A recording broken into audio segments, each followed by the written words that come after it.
All right, San Diego and Southern California, what's going on? Hour one, Jon and Jim. This is going to be a fascinating next couple of hours. We have Aztec football tickets to give away for Saturday against Hawaii. Jesse Rogers, ESPN insider on Major League Baseball, joins us at 4 p.m. Steve Fisher, one of the greats, will join us at 4:30. There's an ALS walk this weekend. We'll talk with Coach Fisher about that and more coming up at 4:30. It's kind of an epic baseball day. You'd think this would be like in the spirit of game 163 because the season's over, but it's not because of the doubleheader between the Mets and the Braves because of that hurricane. Game one, Jim, was an epic, incredible, remarkable, ridiculous baseball game that the Mets won. And now game two is being played, and the Braves are playing for their postseason lives right now. So we'll break it down over the next 3 hours. If the Braves do not make the postseason, let me just start here. If the Braves lose this game, they're leading 1-0 in the fifth inning. If the Braves do not win today, this is an all-time choke job. They led in the eighth inning 3-0 at home, needing just a win to get in. They then later led in the ninth inning 7-6. And they lost that game. They're clinging, and I mean clinging in game two to a 1-0 lead. The Mets are threatening in the fifth inning. So we'll get into what it means for the Padres, but I'm telling you right now, Chris Sale didn't go in game two because of back spasms. If Atlanta does not win game two today, this will be remembered as like Black Monday in Atlanta. This would be historically bad. What I care about the most is how does this affect the Padres? Well, drastically. And it's such a huge advantage right now that it looks like these teams are just game one happens. Both of their bullpens have epic implosions.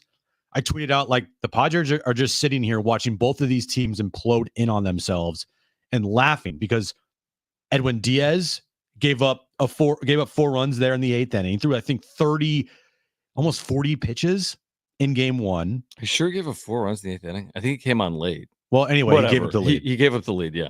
And then Iglesias, maybe I need Iglesias for the Braves. Yeah. He came in and he imploded in on himself. And then Pierce Johnson, Pierce Johnson. Old friend Pierce Johnson, jerseys in the cart. He comes in, gives up a go-ahead 2-run home run to Francisco Lindor. It's just absolute chaos. And the team that benefits the most here is the San Diego Padres, in my opinion. Maybe. So, now, that's only if Chris Sale was going to pitch today in game two, but he didn't.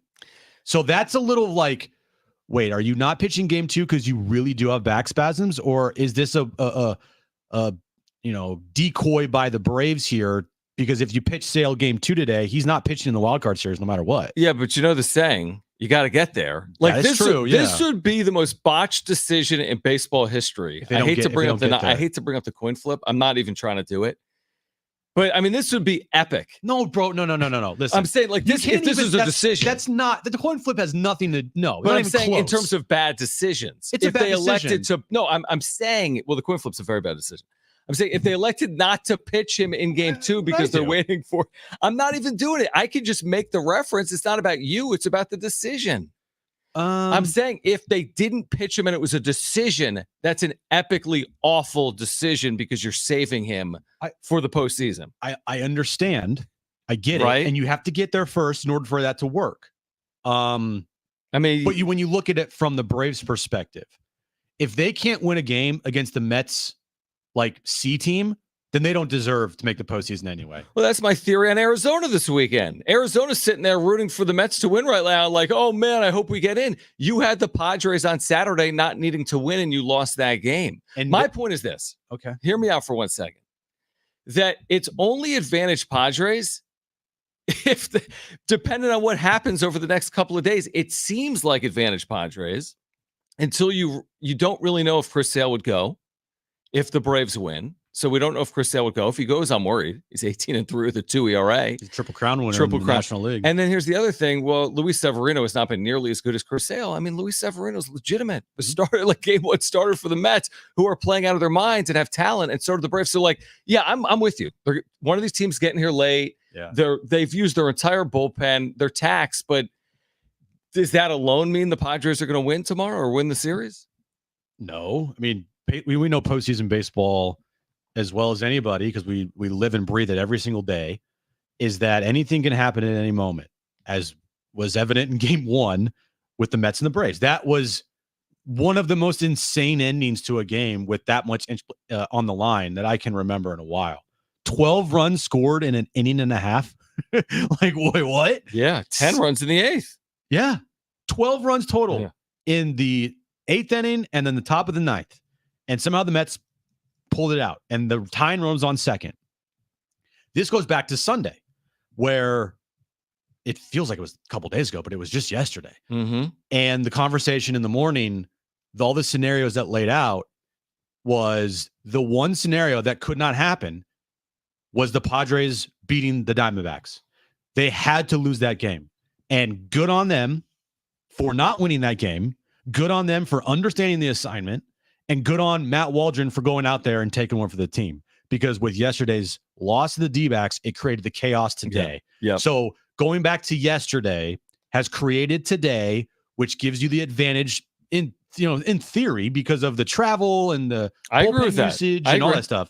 Heading into tomorrow at Petco Park. By the way, it is official. We will be at the Naughty Barrel tomorrow and Wednesday from 2 to 5:30. 2 to 5:30, Naughty Barrel tomorrow and Wednesday. We'll see what happens Thursday, obviously, because that game is if necessary. Mm-hmm. But what happened yesterday directly affected what happens tomorrow and today. And I think that the Padres, everything has gone their way as of right now, it feels like. But as I'm watching game one and the ending the game one, I'm thinking to myself, and now it's still 1-0? It's 1-0 to the bottom of the fifth. I'm thinking to myself, okay, yeah, I don't want to face the Mets. I know the Braves are potentially could have Chris Sale go game one and Max Fried game two, but the Mets have played well against the Padres this year. We've talked about this a couple weeks ago. They played really well. Francisco is on a heater. I mean, he's going to probably finish runner-up in MVP voting in the National League. And for me, it just feels like something's going on with the Mets where they were, dead to rights earlier in the season. And they've come on strong in the second half. Braves are kind of reeling. I mean, they were 11 games under 500, the Mets. Plus, you have to add in the complexion, the dynamics of what happened against the Padres in 2022. That would certainly be a storyline for New York heading into that series. But I'm not so certain. I mean, 877-767-4760. Who do you want the Padres to play? The Braves or the Mets? Or 70470, start it with team. I'm not as certain about it as you are, because I'm still worried about Chris Sale. I know he's in the witness protection program. Nobody's seen him in a week and a half. And I don't know if he's healthy. I'm assuming he's not. There's no way you don't pitch in game 162 because they're trying to outsmart the room. That just makes no sense to me. So knowing that you can't go with literally your season on the line, the season isn't even on the line tomorrow. It's game one of a 3-game series. You can't go with literally your season on the line, and you're going to pitch tomorrow here at Petco Park. Mm-hmm. That would surprise me, but I'm worried about it. Maybe it's not even tomorrow. Maybe it's game two. If it's Max Fried and Chris Sale, I'm just worried. I've seen what left-handed pitchers have done to the Padres this year. I look at the numbers for Chris Sale this year. They're ridiculous. I know what he's done against the San Diego Padres. To your point, it's a little bit of a Sophie's choice. I think the Mets are very good. They've played the Padres well, and clearly they've got momentum on their side based on how they've played in September. So I'm not as over the moon as everyone else is about the 2 games and the travel and the tax bullpens. These teams are going to figure it out. They're going to play up. It's the postseason. They're not just going to be happy to be here. It's the postseason. And I think both of those teams pose challenges. Now, if you told me Chris Sale's out, I'd take Atlanta. If you told me Chris Sale is in, I don't know if I'd take Atlanta, truthfully. I'll tell you this. Even though there are scary scenarios like for both teams, right? Mets and Braves, I still feel very confident with the Padres. I do too. They have everything lined up how they want it. We'll find out who's game one starter here coming up later today during their workouts. Where I'm assuming Schultz going to announce cease game one, and they might wait off for game two. They usually do, depending on what happens game one in a 3-game series. Maybe they do. I don't know. But we'll find out the starter and go from there. But I still feel confident with the Padres. I'm going to pick the Padres to win the series, whoever they face. It's just a matter of like you said, it's the Sophie choice part of this equation here. Do you want to face a Mets team who kind of feels like they have that same almost it factor as the Padres this year, where they're just finding ways to win and they've played you really well this year? Or do you want to face a Braves team who probably has the better starting pitching of the two clubs if Chris Sale's out there? Now, if Chris Sale's not out there, then They still have the better starting pitching. who, the Braves? Oh yeah, absolutely. Of the Mets. Yeah. Sorry, talking about the Padres. I think that's why I wouldn't want to fail. Honestly, if it's up to me, and I could be dead wrong. I mean, you said you'd prefer to face the Braves, so I'll say I'd actually prefer to see the Mets. Sole reason being starting pitching. Because the great equalizer, it's like the 3-point line in college basketball. It keeps you in a game. It keeps an underdog in a game if you hit 8 or 10 of them. Same thing with starting pitching. Everything else is thrown out the window if you can get 6 good innings for Max Fried. Everything else is thrown out the window if, who is it, Ronaldo Lopez gives you 6 innings. He's got a 2 ERA this year. We don't even know about Chris Sale. I just think starting pitching keeps you in a game. And yeah, do the Mets have better bats right now? Probably. I mean, the Braves have names in that lineup, dude. They maybe haven't performed. There's names up and down that lineup. The Matt Olsons, the Albies. Yeah, I mean, so, and maybe it's 51-49. Maybe it's 50. Honestly, I'd rather play the D-backs. It ain't happening. Right. Yeah, it's not happening. And the D-backs need a lot of help. And by a lot, they need the Mets B team, maybe even C team, come back here today. Yeah, it's only 1-0 though. I know, 6th inning. And Lindor's not playing. I think they started Lucchesi today in game 2 instead of Severino. Well, it's good on that. You're not starting Luis Severino with nothing to play for. Did the Mets celebrate after game 1? They did. The commissioner's office told them not to. Okay. So there wasn't champagne in the clubhouses for either team. Will they celebrate after game 2? I think very quickly, 30 minutes. And make their way. I mean, what time is it in the East by the time the game ends? It's 6:15 right now. It'll probably end by like 7:15. Okay, let's say 7:30, right? Yeah. The game's over at 7:30. Give them 90 minutes in the clubhouse. It's 9 Eastern. They're on a plane and on their way by 10 Eastern. That's 7 Pacific. They're landing here between 12 and 1. And that's another reason why the Padres got the late window. I figure. I completely agree. Plus an East Coast team. Yes, so it's a primetime game. And I think if you asked Major League Baseball what matchup you would prefer, it would probably be Mets and Padres, right? Yeah, you get that New York market, 8:30 Eastern start time. I'm so glad it's not. Truthfully, they can't play at 2 in the afternoon if these teams are getting in at 2 in the morning. No chance, no. But I like the 5:38. I like it for Padres fans. I feel like over the years sometimes we've gotten like quote unquote screwed in that equation. Like every time I watch Tampa Bay in the postseason, they're playing at 12:38 local. Like Padres have played at like 3:05 local. Give me a 5:30. That's like a night game. People can get out of work at 4. They can get down there. It's going to be insane. And like you said, we're going to be down there each of the next 2 days, broadcasting live from 2 to 5:30. Who do you want the Padres to face? 877-767-4760 or 70470. Start it with the word team. We've got San Diego State, Hawaii tickets to give away. Jesse Rogers at 4. How about this? Kyle Glazer, Baseball America, formerly. He'll join us at 5 p.m. Steve Fisher at 4:30. Great giveaways. Who do you want to face, Padres fans? The Mets or the Braves? That's next on Jon and Jim.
The playoff run is here.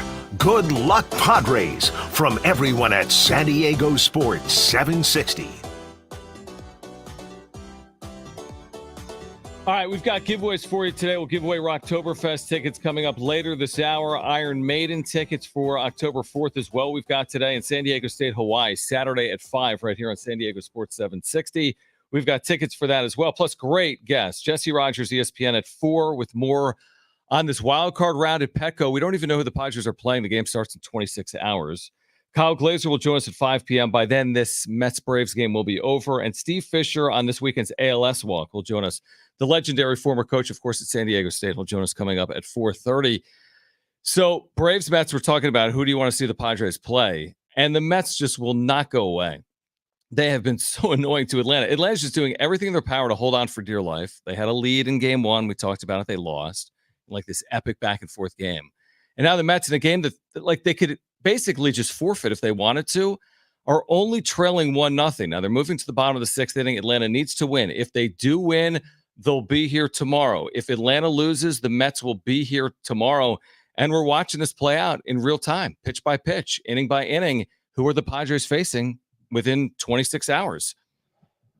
The more I watch this game and just how close it is, and that chance of the Mets somehow winning today in the game two that doesn't matter to them, the more scared I kind of get with having to face the Mets. Now, I see people in the chat like, if you guys are so confident with the Padres, why should you care about who they face? Well, because it's postseason baseball and anything can happen. And when you have an incredibly hot team like the Mets winning games in a crazy fashion, it's set up for anything to happen. Like, yes, I still would believe that the Padres will beat the Mets if they face the Mets tomorrow or the Braves. I still am picking them, but I'm not saying that it's going to be a cakewalk and I wouldn't be nervous. I feel like anybody that wouldn't be nervous, you're just kind of like one of those, I mean, I hate to say it, like half casual fans that doesn't really know postseason baseball and how it can be one pitch could change an entire series. Yeah, I don't want to hear anything about Dodgers series. No. Like from, oh, you know what, this sets up beautifully. We're going to, no. First of all, no matter who they play, Mets or Braves, well, I agree with you. I'm going to be confident, and they're going to be favored. The Padres, they will be, let me make this clear, slight favorites. They will not be overwhelming favorites, not against the New York Mets, who went 5-2 against them this year, not against the Atlanta Braves if Max Fried and Chris Sale are pitching. So they're going to be favorites. But it's not some cakewalk 81-81 team. These teams are 90-win teams that have played well in the second half. I mean, even Atlanta with all the injuries, I mean, they fell off a cliff. It looked like they were on the outside looking in. And now all of a sudden they're, 3 innings away from potentially being in the postseason. Now, not having Chris Sale, is that impactful if he doesn't pitch? Of course it is. That's massive for Atlanta. So maybe in that theory, I'd prefer to face Atlanta. If I knew Chris Sale was out, okay, I'd prefer to face Atlanta. I think that's fair, and I think the Padres would absolutely be a favorite. To your point in the Mets kind of have something going on their side. So, no, I mean, we should be talking about the matchups. This is not some cakewalk. This is not some formality that they're playing the Dodgers Saturday at Dodger Stadium. It doesn't work like that. No. Sorry. Yeah, it's when you have a short series like this, anything can happen. Yep. Look at 2 years ago. You think that every single Mets fan was like, oh, we're going to just walk over the Padres? Guess what happened game one? They beat Max Scherzer, and it was time. And then we obviously, the rest is history with, Musgrove's amazing performance in game three. But the Mets team was 100+ win team that year, thinking that was going to be the year. Now, there was other things that happened, like they missed out on the division, so they were kind of down in the dumps, and they were kind of in a daze going into that series, and the Padres caught them off surprise, I think. And that's where the whole thing with the Mets this time around is different. They're not going to be some sluggish team coming into Petco Park. They're going to be on a high. They'll be on full adrenaline because they have to be, because they are played 18 innings today. Yeah. So they'll be on full adrenaline tomorrow. But you can bet your ass the Mets, if they do somehow pull off this game against the Braves here, are going to go into Petco tomorrow thinking they have nothing to lose, money on the line, and did you just burp? I may have, yes, but not fully. I thought it was an internal burp. Did you hear that? I heard that. I had a Diet Coke, so it may have been. I didn't recognize it truthfully because I didn't outwardly burp. No, you inwardly burped. Correct. And I heard that. It was like I can't even like replicate it, but yeah, no, I didn't realize you heard that. Sorry, I just had to e-break there, but all right, anyway, let me say this. Moving on. Who cares? I put on Twitter or X, who are you rooting for in game 2 before it started? And it got over 500 votes, and it's very close. As in, we're contemplating, do you want to face the Bretts or the Bretts? The Bretts or the Maves? Is that a new team? The Braves got 55% of the vote, and the Mets got 45% of the vote. As in, it's a split vote. You know, you could argue the merits either way. I think that's the point. The good news is, and we haven't really spent a lot of time on this, Padres are set up because of the way they've played and because of the roster. Now, we don't know the 26-man roster as of yet for the postseason, but I'll take my chances. To your point, Cease and Musgrove and King and Darvish and Machado and Arise and Tatis and this bullpen, I'm taking my chances. I like their chances a lot. That's what I like. I like the Padres more than I like potentially breaking down, is it the Mets or is it the Braves? I'm going to trust in the Padres a little bit based on how they played specifically in the second half of the year and see if they can come through for us in a 3-game series. Yeah, and the Padres are in a situation here where they're not dealing with like a week off. They had a couple days off. The last 2 games in Arizona meant nothing. They didn't use any high leverage relievers, which is good. They didn't use any of their starting pitchers that will be in the postseason, which is good. They had a couple things to figure out. I think Luis Arise over the weekend, who was in a offer going into that series out of the Dodgers series, played well, got the batting title. Congratulations to him. Suck it, Shohei. And going into this series, I do feel very confident, like it's going to be nerve-wracking, no doubt about it, because the second that the Mets or the Braves take like a 1-0 lead potentially early on in that game, you're like, oh crap, here we go. But overall, I've said this hundreds of times in the second half leading up to this moment, is that this Padres team has faced every scenario possible. They've trailed big in games. They've trailed early in games. They've had crazy comebacks. They've done everything that they pitched great, had blowouts. Like they've experienced every scenario and came out on the other side better for it. And that's how they got here to 93 wins, which is, I think we can say right now, regular season wise, it's the second best regular season in franchise history. Well, it is in terms of wins. Yeah. Yeah. Only behind 98. Now we'll see what happens. But yeah, I'm excited. I can't wait. It's going to be nerve-wracking. Every pitch is going to feel like the end of the world or the greatest thing ever. Tomorrow, 5:38, man. I cannot freaking wait. Yeah, I think it's fair to say it might be the second best regular season in franchise history, but it's not going to be fair to say it's the second best season. Not yet, no. Unless they have success in the postseason. All right, Jesse Rogers, ESPN, MLB Insider. He'll join us at 4 p.m. Kyle Glazer at 5 p.m. Steve Fisher will join us at 4:30. The former Aztec great head coach will join us at 4:30. On the other side, we'll give away tickets to Rocktoberfest. We're getting you ready for Padres in the postseason. Who are they playing? Is it Atlanta? Is it New York? We're here until 6 on Jon and Jim.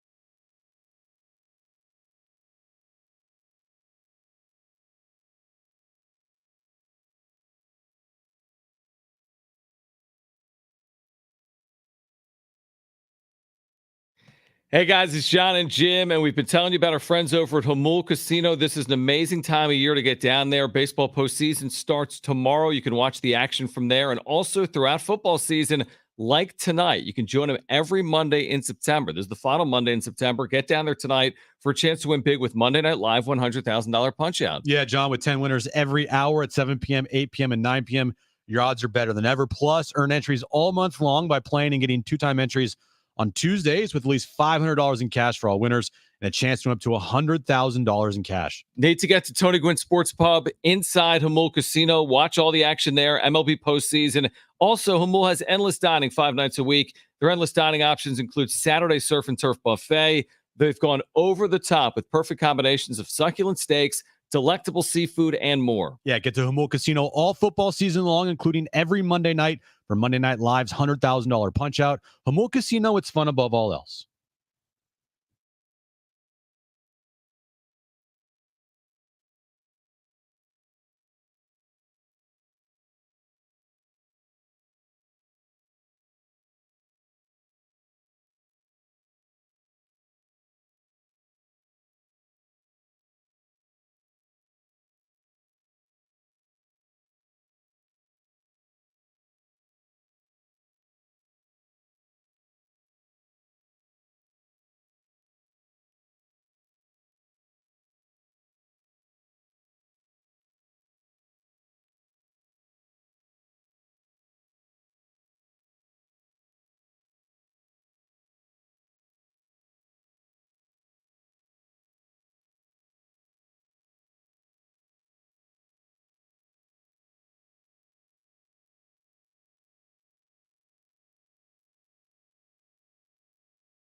All right, this update is brought to you by SDG&E. Just a wild day in baseball already. Mets beat the Braves in a crazy game one of their doubleheader. They clinched a playoff spot. Game two underway right now with the Braves needing to win to go to the postseason. They're up 1-0, top of the seventh inning there. Here's the scenarios that are played out or laid out for you.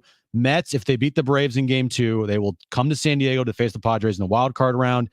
Braves, if they beat the Mets here in game two, then they would travel to San Diego and take on the Padres in the wild card round as well. Another news around baseball, the Giants fired their GM and president of baseball operations, Farhan Zaidi. Buster Posey is now the president of baseball operations for the Giants. In peak wildfire season, as a last resort, SDG&E may need to shut off power in specific areas for public safety. Learn more about public safety power shutoffs at sdgne.com/PSPS. The playoff push is upon us. Good luck, Padres. San Diego is rooting for you.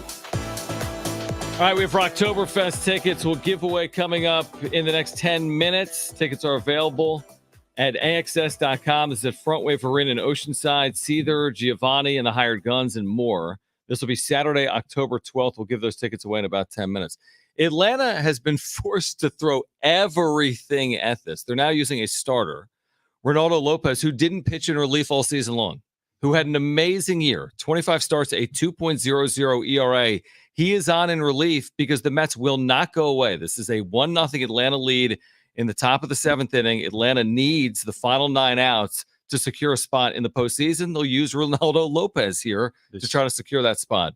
This is, I'm not going to say disaster for the Braves, but if they happen to win this game and Chris Sale truly does have back spasms and he can't pitch tomorrow, say he, for some reason, he doesn't pitch in the wild card round, which I think is highly unlikely. I mean, that would be a wild scene in Atlanta if all of a sudden the Chris Sale doesn't pitch at all rest of the year or in the postseason.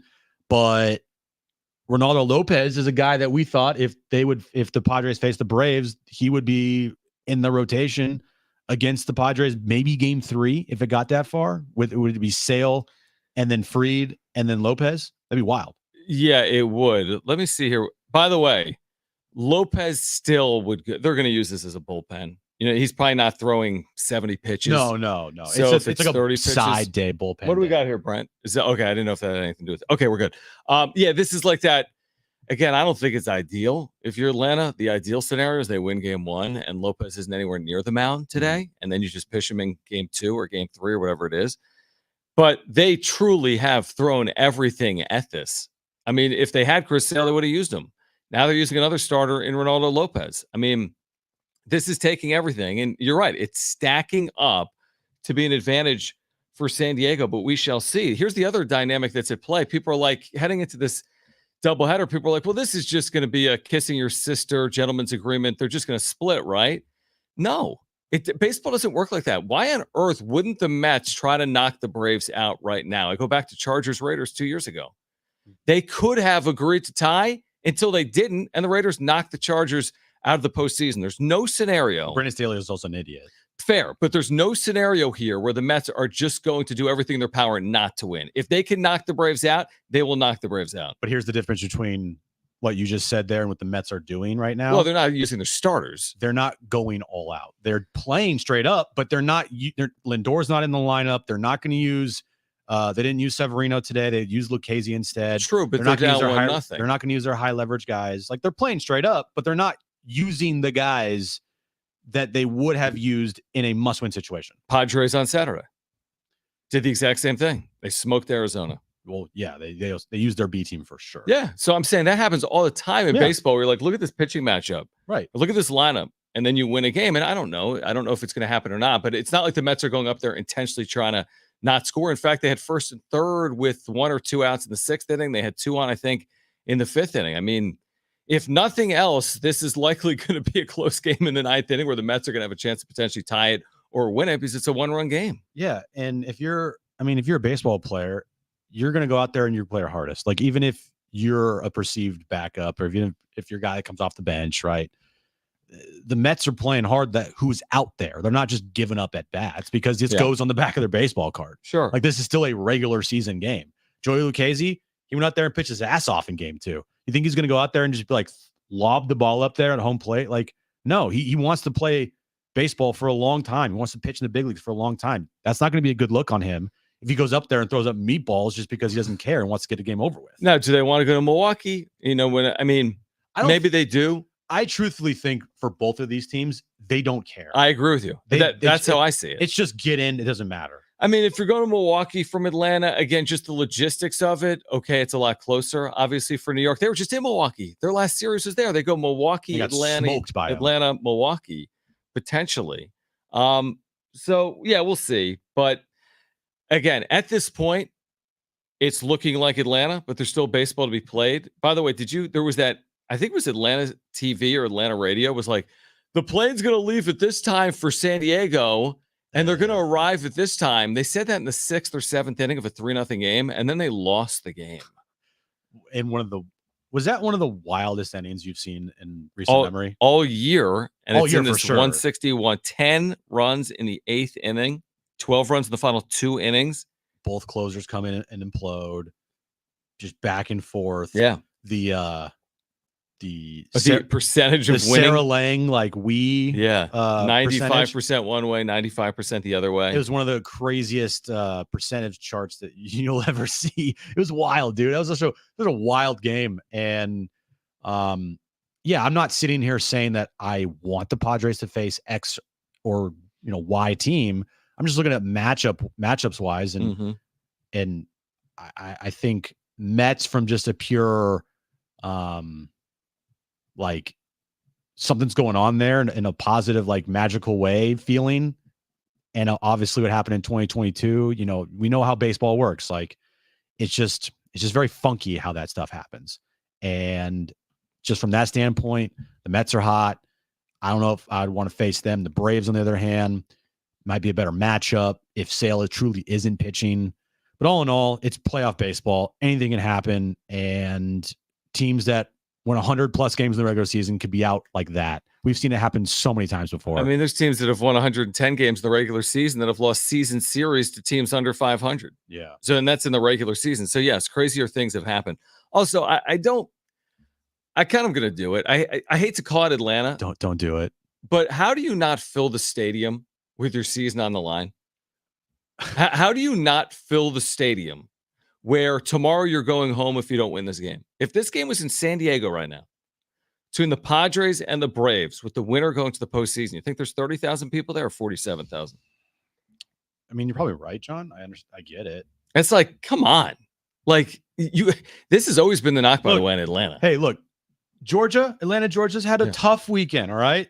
They did lose to Alabama. Yeah. Now, besides the Falcons that beat the Saints the other day, I mean, the Georgia game, that was a tough one for everybody. All right. So maybe everyone's still like, yeah, we're just too upset. Well, it's funny because there's this national perception for 25 years. Some of these southern locales aren't good markets, right? Miami, Atlanta, San Diego, right? Oh, the NFL team, it's always half Steelers fans. Oh, back in the day, the Padres aren't. They don't draw. And of course, that's not true with San Diego, but I feel like time and time again, it's proven with a place like Atlanta. How many postseason games have you watched in Atlanta, Turner Field or now, over the last 25 years, where they're playing at 3 p.m. and the place is half full? I've seen a ton of them. So whatever that means, it is what it is, but it goes back to the point that I've made repeatedly, Evan, which is San Diego is an amazing, amazing baseball market. And for whatever reason, baseball isn't supported in all markets like it is in San Diego. Now, I am reading in the chat, and this is a very good point. There was a hurricane. Not in Atlanta. Well, it caused Atlanta to reschedule the last week. Because it rained Wednesday and Thursday, right? Now, around the areas, not in Atlanta, but in the... The hurricane came to the coast or came to Atlanta? I don't recall that happening. Maybe it did. I don't know, but I'm just saying maybe there's other factors that the stadium's not full. It is a Monday, but... other than people are just checked out from the Braves because they are fighting for their lives to make the postseason. I don't know. 35,000 people found their way there. Okay, it's great. Who cares? It's I do. I'm just saying, it just supports my argument that San Diego is a completely underappreciated baseball market. Because if this was in San Diego right now, there'd be 47,000 people there. correct. That's what it does. Correct. Okay, here's what I want to do. Give away Rocktober tickets to caller 3 right now. You're going. This is going to be on Saturday, October 12th. Brand new front wave arena in Oceanside. Seether, Giovanni, and more. Seether, Giovanni, and the Hired Guns and more. 877-767-4760. Caller 3, you're going. 877-767-4760. Call right now. Jesse Rogers, ESPN, will join us at 4 p.m. Kyle Glazer at 5 p.m. Steve Fisher, the legendary former coach of San Diego State men's basketball, will join us at 4:30. We're here until 6. This is Jon and Jim.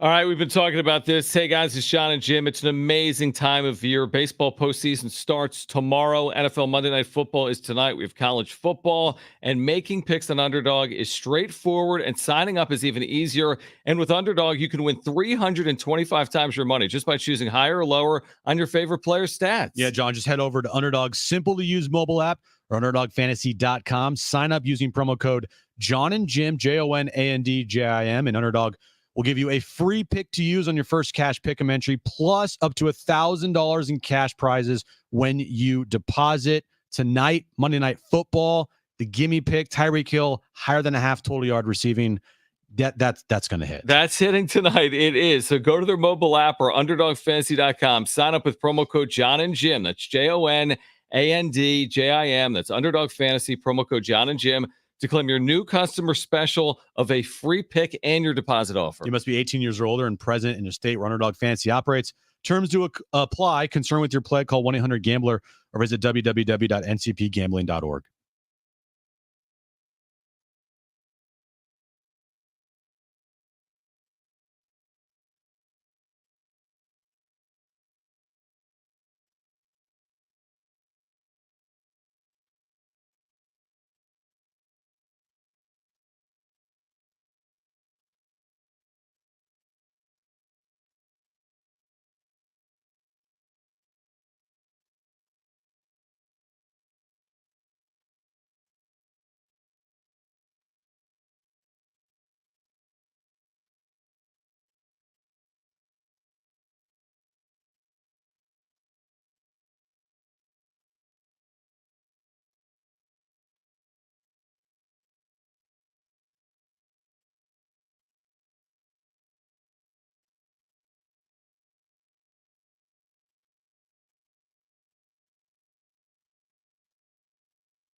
The time is now and the playoffs are here.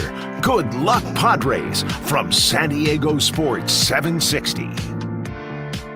All right, coming up at 4 p.m., Jesse Rogers, ESPN, Steve Fisher. There's an ALS walk this weekend. He'll talk about the ALS walk coming up on Sunday, also about the role of the Mesa Foundation in San Diego State basketball. He'll join us at 4:30. Kyle Glazer, formerly Baseball America, will join us at 5 p.m. So great show lined up. Also, we have Aztec tickets for Saturday against Hawaii. We have Iron Maiden tickets to give away as well. And as we always do on Monday, let's get to this. Is that good? Wilcox, snapper, Huber, holder, from 29 yards away. Oh, he missed it badly. Kick on the way. Boswell. That's a winner. The good and bad from the sports weekend. I got to start with the bad. Sorry to do this, John, but San Diego State against Central Michigan this Saturday had a chance to not put the game away, but go up by more than 3 points. They had a field goal they missed late in that fourth quarter. Central Michigan went down. Two of them. They went down at 46 yard to win the game. 46. Yeah. Not a good ending, but that's also, I mean, it's a young football team trying to find themselves, and that's the type of game that it just feels like crushing. So missed field goals by the Aztecs, losing to Central Michigan. Brenda, is that good? No, he's no good. No, Are you kidding you're me? spot on. I mean, there were opportunities, plenty of opportunities. They had an 80-yard interception return with 2:20 to play. They had the ball in the red zone up 2. And unfortunately for Aztec fans, CMU gets a stop, missed field goal. They drive. It was just, again, not the way you want to have it turn out when you travel 5 hours to get there in a close back and forth game that you lose at the buzzer on a field goal. All right, I'm going to start with Luis Ariz. He has won 3 consecutive batting titles. He's the only player in baseball history to win 3 batting titles with 3 teams. Is that good? It is good. It's an incredible season from him. It's nice knowing that he'll actually not be on his 4th consecutive different team next year, that he'll be here in a Padres uniform. Yeah, I mean, he is just a perfect fit for this team. I would love Luis Ariz to be around for a long time. We'll see, but at least he's going to be here next year. I'm staying with the Aztecs again, John, and this is actually something that watching the game in the brief time that I did before the wedding on Saturday. Like, Danny O'Neill played He was really good. his best game of his young career. He went 14 for 23, 246 yards, 2 touchdowns, no interceptions, no turnovers. Brent, is that good? It is good. I mean, he's been really solid for a true freshman. He's had 1 turnover this year. It was the fumble at the 2-yard line. The worst timing, yeah. But I mean, true freshman, and he made some beautiful throws to Lewis Brown the 4th down the field. At 240 something yards on 14 completions, tell you he worked the ball down the field in those 14 receptions. All right, I'm going to go with. I'm actually going to stay in the Mountain West with football. Boise State's Ashton Genty is on an utter and complete tear. Marquez Cooper has been great. Ashton Genty's been the best runner in the nation. 845 yards. That's 10.3 yards per carry in 4 games. He has 13 touchdowns in 4 games. He could very well be a Heisman finalist. Is that good? It is good. Dude has been a monster. Yeah, almost 1,000 yards in 4 games? 4 games. Crazy. 13 touchdowns? Yep. Oh, he did have 6 in his first game, or 6 or 7 in the first game of the year. He had 6. God, he has 5 or 6, maybe 6. He had 6 in the first 13, game. though. It's crazy. It's 7 in the other 3, you know? Yeah. Finally, Padres finished the season 93-69. Nice. And it's their 2nd most wins in a regular season in franchise history. Brent, is that good? It is good. My final one, they had an amazing regular season. Truthfully, they tried to lose their final game, and they did. They could have won 94 games, and they attempted to lose. So it's like 93 with an asterisk trending up because they could have won 94 games. Right. If they needed to, they would have won. Derrick Henry last night broke off a huge early run. He went for 24 touches, 199 yards, and a touchdown. Baltimore over Buffalo on Sunday Night Football. Is that good? It is good. Big win for the Ravens. They started 0-2. They are now 2-2. Buffalo had been 3-0. They're now 3-1. That was your big, sexy pick to win the AFC or Bills? Whoopsie. Well, it's early, right? Should we break it down next? Yeah, we can. I mean, your Niners got a big win. Okay. They beat the worst. But what are team we in going to the do in NFL. hour 3 then? It's a good point. They beat the worst team in the NFL. I took not a lot away from that game. I take Good, it as I'm proud NFC of you. favorites. Thanks. All right, here's what we're gonna do. We've got San Diego State, I Hawaii thought you were going to come in and be tickets. like, yeah, we bad. We have San Diego State, Hawaii tickets to give away, and we will do that in the 4:00 hour during Trainwreck Radio. We have Iron Maiden tickets to give away as well. Now, Jesse Rogers is supposed to join us coming up in about 8 minutes. He's with ESPN baseball reporter. He's been there for forever. Is he really going to join us in the midst of the 8th inning of this game 162 between the Braves and the Mets? I say yes, because he said he would. So stay tuned for that. Like he said he would join during the game, or did you just Well, say he like said he time? would join at 4 p.m. and the game was always going to be on at 4 p.m. because that's when the game was supposed to be played. Nothing has gone long today. He's there 100%. No, I don't think he's there. Okay. But I mean, I don't think he's there. But he knew at 4 p.m. the game would be played. Well, if he's not there, I think it's be fine. Like if he was there, that'd be kind of crazy. But Yeah, so we'll see. He's supposed to join us coming up. Now, we also have Kyle Glazer to talk about the Padres and whomever they're playing at 5 p.m. We are 25 hours out from the Padres playing at Petco. 47,000 fans. People have tickets. The game is sold out.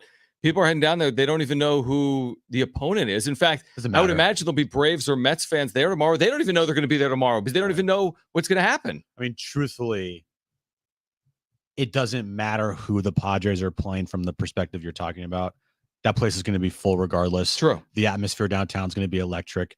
Doesn't matter who they're facing. But isn't it weird that there'll be fans of the opposing team tomorrow and they don't even know that they're going as we sit here right now? Like, won't there be Mets fans there tomorrow if they play the Mets? Yeah, there will be. Won't there be Braves fans there tomorrow if they play the Braves? Probably, but I think even if we knew today who they were facing, I still think it would be the same amount, which is not a lot because I think Padres fans Yeah, no, I are agree. going to fill 98% of that stadium. I think Mets would have been more, like in terms of If you had- fans, if because you you had just have New time. Yorkers and say, well, you just have New Yorkers in that's- San that's- Diego. that's- I mean, they come yeah. from LA. I think it's going to be funnier if we play the Braves, but there's Mets fans here. That'd be because amazing. They Yeah. plan too far ahead. Yeah, exactly.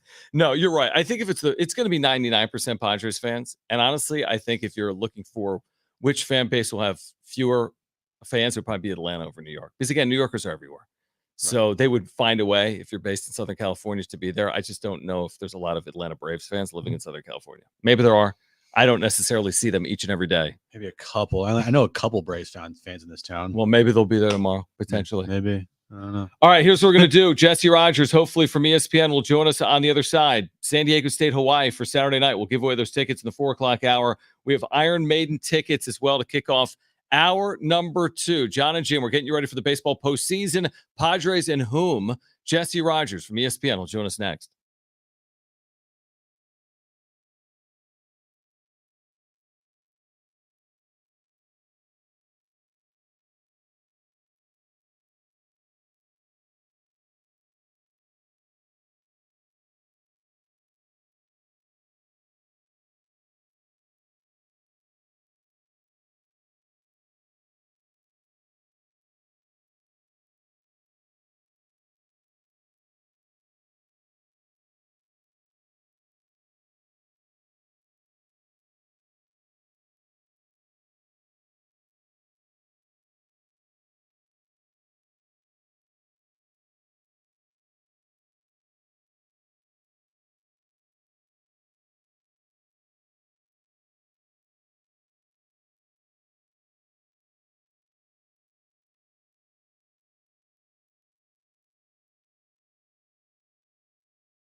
All right, this update is brought to you by SDG&E. Score update in the Mets-Braves game.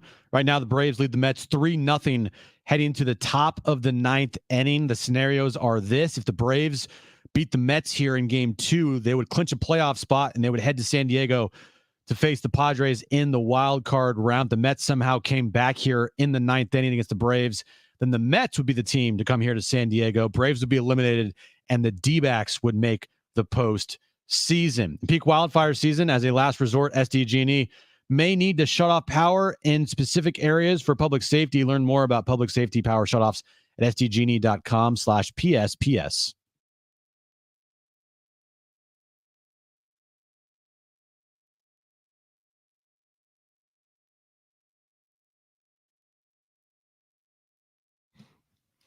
All right, San Diego and Southern California, what's going on? Hour 2, Jon and Jim. I'm looking at Brent. Yeah, let's do that. Yes, Jesse Rogers will join us coming up at 4:15. So Jesse Rogers at 4:15, completely understandable. That's why I said, hey, is he really going to join? Is it because of this game, or is it because just his availability? Brent's going to hop on. Both. He's swamped right now because of the game and other things. So game 162 between the Mets and Braves is more important than Jon and Jim. He said he'll be good to go in 15 minutes. All right, so we'll talk to Jesse Rogers at 4:15. It's a busy next hour. Jesse Rogers, ESPN. Steve Fisher, Coach Fisher at 4:30. We'll catch up with him at 5 p.m. Kyle Glazer, formerly Baseball America, will join us. Also, we have Aztec tickets to give away for Hawaii Saturday night right here at Snapdragon Stadium. We'll give those away in the 4 o'clock hour. This game is not, I haven't been paying attention for the last 5 minutes. What's happened? Atlanta has a 3-0 lead? Marcelo Zuna, 2-run single. It's 3-0 Braves. Inning? Top of the ninth inning. Top of the ninth inning. Mets trying to do the unthinkable. Now, remember, the 8th inning of game 1, they scored 6 runs. Correct. Now, they had their come on, guys. There's only a 3% win probability. Is that what it is? That's never wrong. Okay. Now, Iglesias is back out there game 2. He blew it in game 1. Send him back out there. And that's very rare to see a closer pitch both games of a doubleheader. Now, again, their season's on the line. This circumstance makes sense. But, I mean, if this thing does finish here with the Braves beating the Mets, won't see Iglesias tomorrow. You won't see Iglesias tomorrow. There's a really good chance you won't see Chris Sale tomorrow because of his quote-unquote back spasms. I'd be surprised. And you'll be dealing with a Braves team that has to travel cross country that won't get into San Diego until what? 1 in the morning? 1 in the morning. And then it's used every single reliever on the roster. Right. Everybody's toast. Everybody is cooked right now. But that still doesn't mean the Braves couldn't shock and pull an upset. It's just postseason baseball. I'm telling you what is fool's gold, what is a bad idea. And I know this isn't going to happen with Mike Shilton in the clubhouse. No. But if you start thinking, oh, they have all these things work against them and we don't, therefore we're good. That's the last place you want to be, like mentality-wise, as a team. And they're not there. I'm sure that's not what Manny Machado's thinking. I'm sure he's not like, oh, good, Iglesias back out there for a second time. We're going to win the game. I mean, Manny Machado's been in this game for 10-plus years. So I doubt that's what he's thinking. Fans are fans. You can think whatever you want. I mean, I'm not going to tell you not to look ahead to Saturday against the Dodgers, but I just know how this works. And there's no guarantees in the baseball postseason. So I'm not looking ahead to a potential series against the Dodgers. I'm looking ahead to tomorrow against whomever they play. Yeah. And while it does scare me, whatever matchup happens in the postseason, like the Padres could go to the World Series and whoever they face will scare me because I know that the other team had to get hot and play really well to get there. So whatever matchup the Padres have in the postseason, I'll be nervous about, but I also, regardless of the series, will feel confident in the Padres and probably most likely pick the Padres in almost any series because I've said it and I'll stick by it. They, to me, feel like the most complete team in baseball from a bullpen standpoint, from definitely a starting pitching standpoint, from a lineup standpoint, from the veteran standpoint that they have, and just how they've been playing in the second half. Padres-Braves tomorrow at 5:38. Double play followed by ground ball out. Iglesias easy save. Atlanta on 5 hits. Blanks New York in game 2. They get the split that a lot of people envision. Arizona's out. Atlanta's heading for San Diego probably within the next 90 minutes to 2 hours. And the Padres get the Braves. But who will they face in game one? Will it be Max Fried? Will it be Chris Sale for the Atlanta Braves? A best-of-3 series between the Padres and the Braves will begin in 25 hours at Petco Park. Okay, so there we go. We know who it is. It's the Braves. The only question I have now, and what we might not find out until like mid tomorrow, is who's starting game one. Michael King for the Padres. Kevin Acee is now reporting that Michael King will start game. Listen to this. Oh, you're wrong. Mike Schultz says, we picked them out of a hat. Michael King, Joe Musgrove, Dylan Cease. Do you believe that? Yeah. Oh, no, but they literally No. picked them out of a hat. Is He what was I mean. joking, he said. Oh, okay. No, I didn't believe that. Yu Darvish will be on the roster and available out of the bullpen. Michael King will start game one. The reason it makes sense, Jim, is you're not going to put King on the mound in a decisive game. There's no decisive game one. And you will have potentially Joe Musgrove and or Dylan Cease pitching in a decisive game. And Yu Darvish will be on the playoff roster in the opening round for the Padres. We got a lot of news coming down. Michael King, the game one start for the Padres tomorrow. Wow. I did not expect that. As good as he's been, I did not expect that. I fully expected him to pitch. I did not expect him to be game one. Right. That is okay. Now, I have to think about this because this is all coming at me right now. If this thing sets up to where they have to be looking ahead. I know that the most important thing is tomorrow and this series. Mhm. But how it would go forward if they win in 2 games, then Dylan Cease goes game one at Dodger Stadium, followed by Yu Darvish. No way that goes into this, right? You're setting up your rotation. I don't think it does. No. Yeah, I could never. I don't think it does. But I'm also looking at it from a standpoint of like, That's not bad. Like, what is the reasoning for this? What about the idea that, listen, you want King because he's earned it, but you want King in a decisive winner-take-all game when you got guys in their 30s? Probably not. Like Joe Musgrove and Yu Darvish and Dylan. I don't know how old Dylan Cease is, but you get my point. He's seasoned pitcher. Like, do you want Michael King pitching in a game 3, or do you want Joe Musgrove like we saw in 2022? Now, it wouldn't be Musgrove. It would be Dylan Cease in this example. That really does. He's 28. Thank you, Cease. But it does surprise me, but when you really wrap your head around it, it makes sense to me that you wouldn't be pitching Michael King potentially in a do-or-die game. Yes, I understand that for sure. And he's been great. I mean, he really has been great. He's certainly earned it. I'm not surprised that Yu Darvish didn't get scheduled for a start. That doesn't surprise me. Right.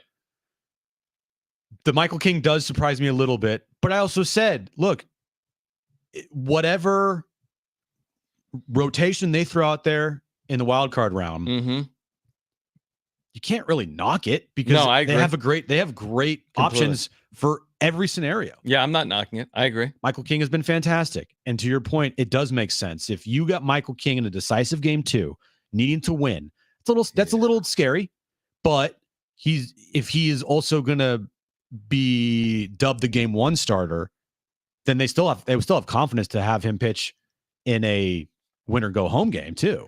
You don't just have a guy pitch game 1 and be like, well, we want to have him there because we're scared of a decisive game. No, I agree, but it's like you're not winning or losing anything tomorrow. You're just getting somewhere. You're just getting closer to an end result. So anything that happens tomorrow can, in theory, be overcome. We saw it in 2020 against St. Louis. And you're not winning a series tomorrow either. I like the strategy. I hadn't thought about it, but now that I am thinking about it, and I haven't heard exactly why Mike Schilt or the organization went with the strategy, I like it because he's the youngest of the 4 starters. Throw him out there day 1. If it doesn't go perfectly, you didn't lose a series. If it doesn't go perfectly, you have Yu Darvish available, by the way. And he's earned it with his sub-3 ERA. I think it's a sub-3 ERA. So he's put himself in a position where he came through in every single way he told us he would. Coming here, saying he's going to throw 180 innings. He's going to be a workhorse. He's going to put this team in a position to get to the postseason. He's done all of that. You know why it also makes sense that he's starting game 1? Why is that? He was scheduled to pitch Sunday.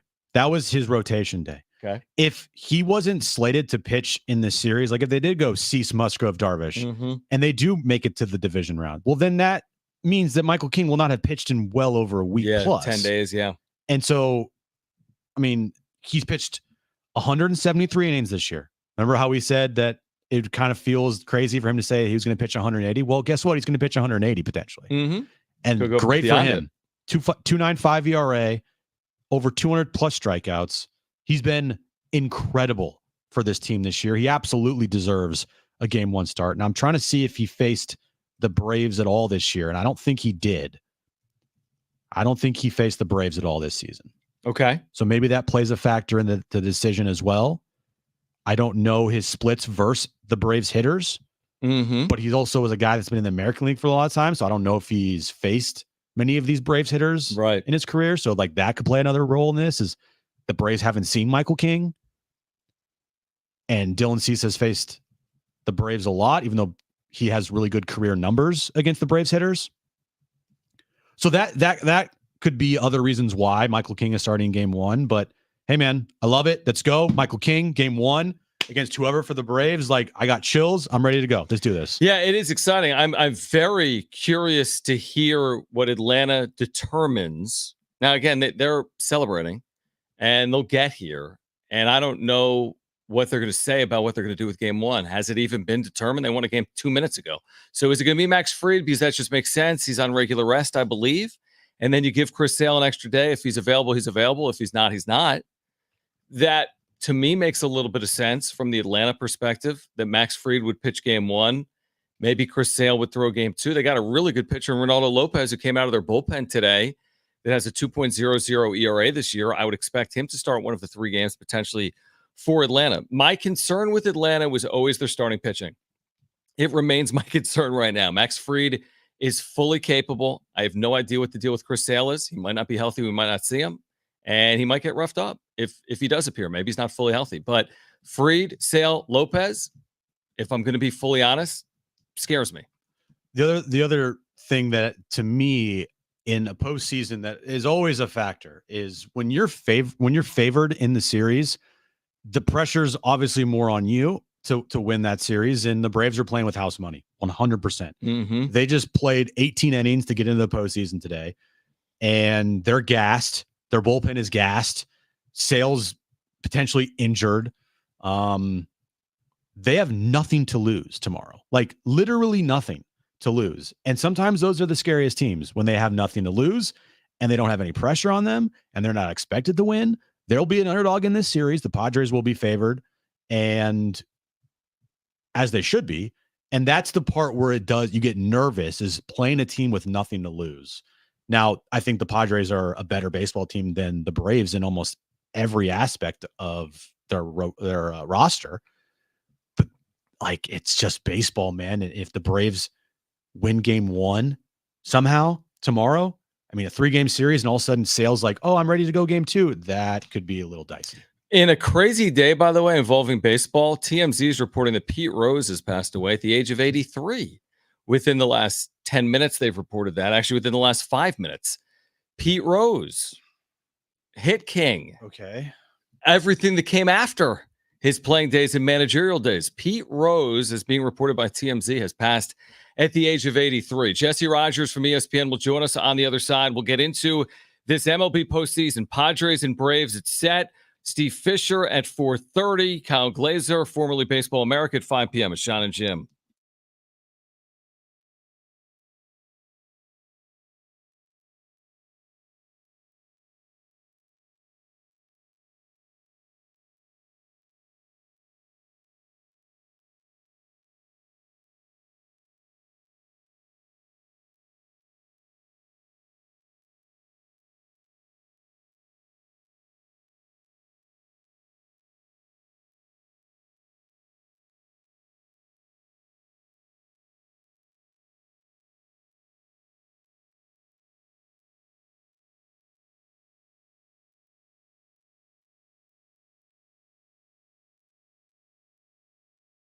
All right, hey guys, it's us again, Jon and Jim. You got to get to Jamul Casino this week for Padres in the postseason. Plus, every Monday in September, which is the last one tonight. Make sure to get there for Monday Night Football. They've got a chance to win big with Monday Night Live, $100,000 Punch-Out. Yeah, John, with 10 winners every hour at 7 p.m., 8 p.m., and 9 p.m., your odds are better than ever. Plus, earn entries all month long by playing and getting two-time entries on Tuesdays with at least $500 in cash for all winners, and a chance to win up to $100,000 in cash. Got to get to Tony Gwynn Sports Pub, a chance to watch all the action, MLB, NFL, college football all week long. Plus, Humboldt Casino has endless dining 5 nights a week. You're going to love it. Their endless dining options include a Saturday surf and turf buffet. They've gone over the top with perfect combinations of succulent steaks, delectable seafood, and more. Yeah, get to Humboldt Casino all football season long, including every Monday night for Monday Night Live's $100,000 Punch-Out. Humboldt Casino, it's fun above all else.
The playoff run is here. Good luck, Padres, from everyone at San Diego Sports 760. All right, busy hour, busy time. I know for Jesse Rogers, ESPN baseball reporter, the postseason matchups are set. And Jesse, we appreciate you taking a handful of minutes for us here in San Diego on Jon and Jim. I want to get into the Braves-Padres matchup that we're about to see. But what did you make of today, specifically Game 1, which has to be considered an absolute classic, right? That Game 1 between the Mets and the Braves? Yeah, well, I mean, I'm in Milwaukee for the first round, and what went through my mind is what went through everyone's mind that was in the Brewers dugout. Hell yes, let them use up their bullpens. Let's go. I mean, I think the Padres and Brewers, get an advantage out of this. Obviously, they were going to have an advantage anyway, but especially after that first game, everyone using their bullpens. I mean, maybe the Brewers get a little bit of an advantage because Edwin Diaz has really been used up. So I think it's really good. For both those teams that are going to host this first round series. The Braves have to go cross country to see you guys. So I think the back and forth was a great thing if you're a Padre fan or a Brewers fan. That's what went through my mind. And the matchup now is set, Padres and Braves. I know Chris Sale didn't start Game 2 today because of back spasms. I mean, if he does appear in this series, I mean, if he doesn't appear in this series, it kind of would feel like a shock. But I don't know if you saw Michael King got slated to pitch game 1 tomorrow for the Padres. King potentially sail game 1. What do you think of that matchup?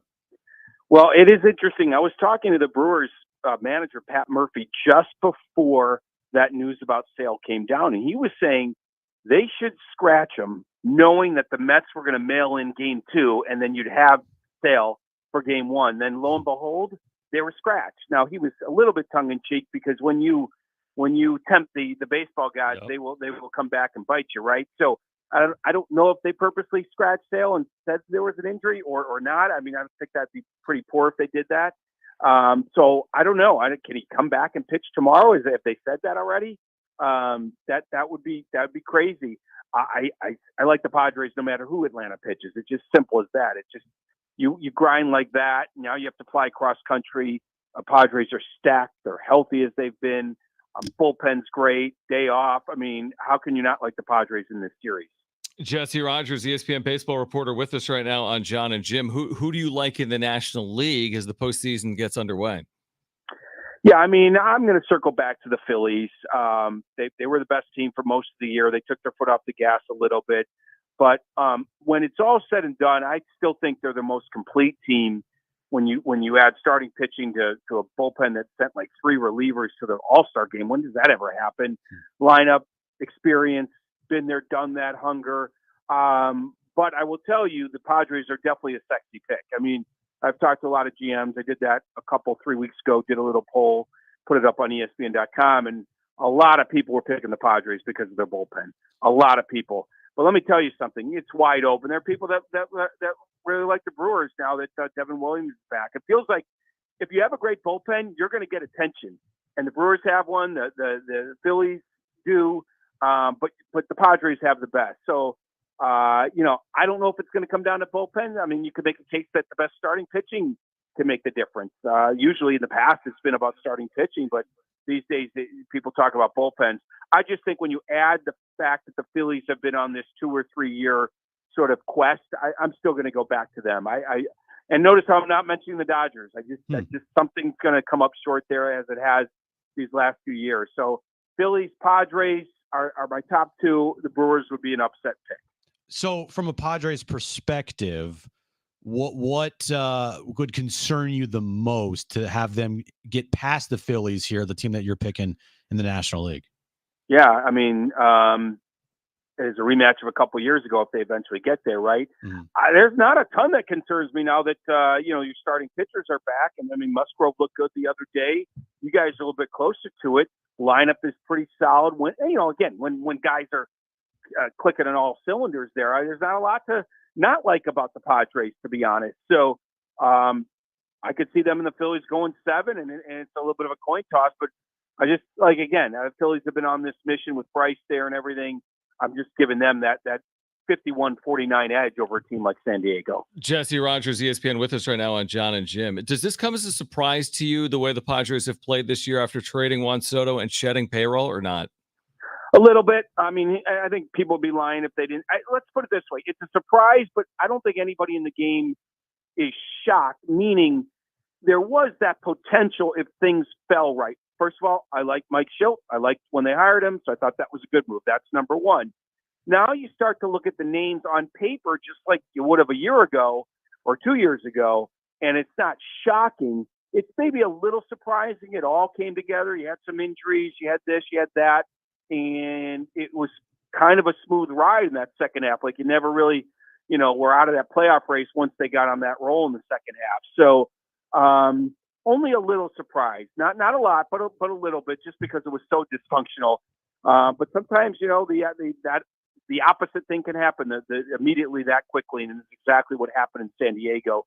Things can go smoothly for a team, and the next year goes rough, and in this case, it was the other way around. So, I mean, like I said, maybe a little surprised, but definitely not shocked. When you look at the Padres bullpen here, you have Robert Suarez, who has been really good all season long, but of late has struggled. They went out the trade deadline. They got Tanner Scott. They got Jason Adam. Is there any concern, you think, on your mind with the way Robert Suarez has pitched the last month here, where you might, if you're Mike Schilt, be looking at a change at the back end of your bullpen? Or is that too late right now going into the postseason? Like, you just got to go with who you got. No, it's definitely not too late. Not when they're that deep. I mean, Tanner Scott was closing games, right? Yeah. Before he got traded. There's experience back there.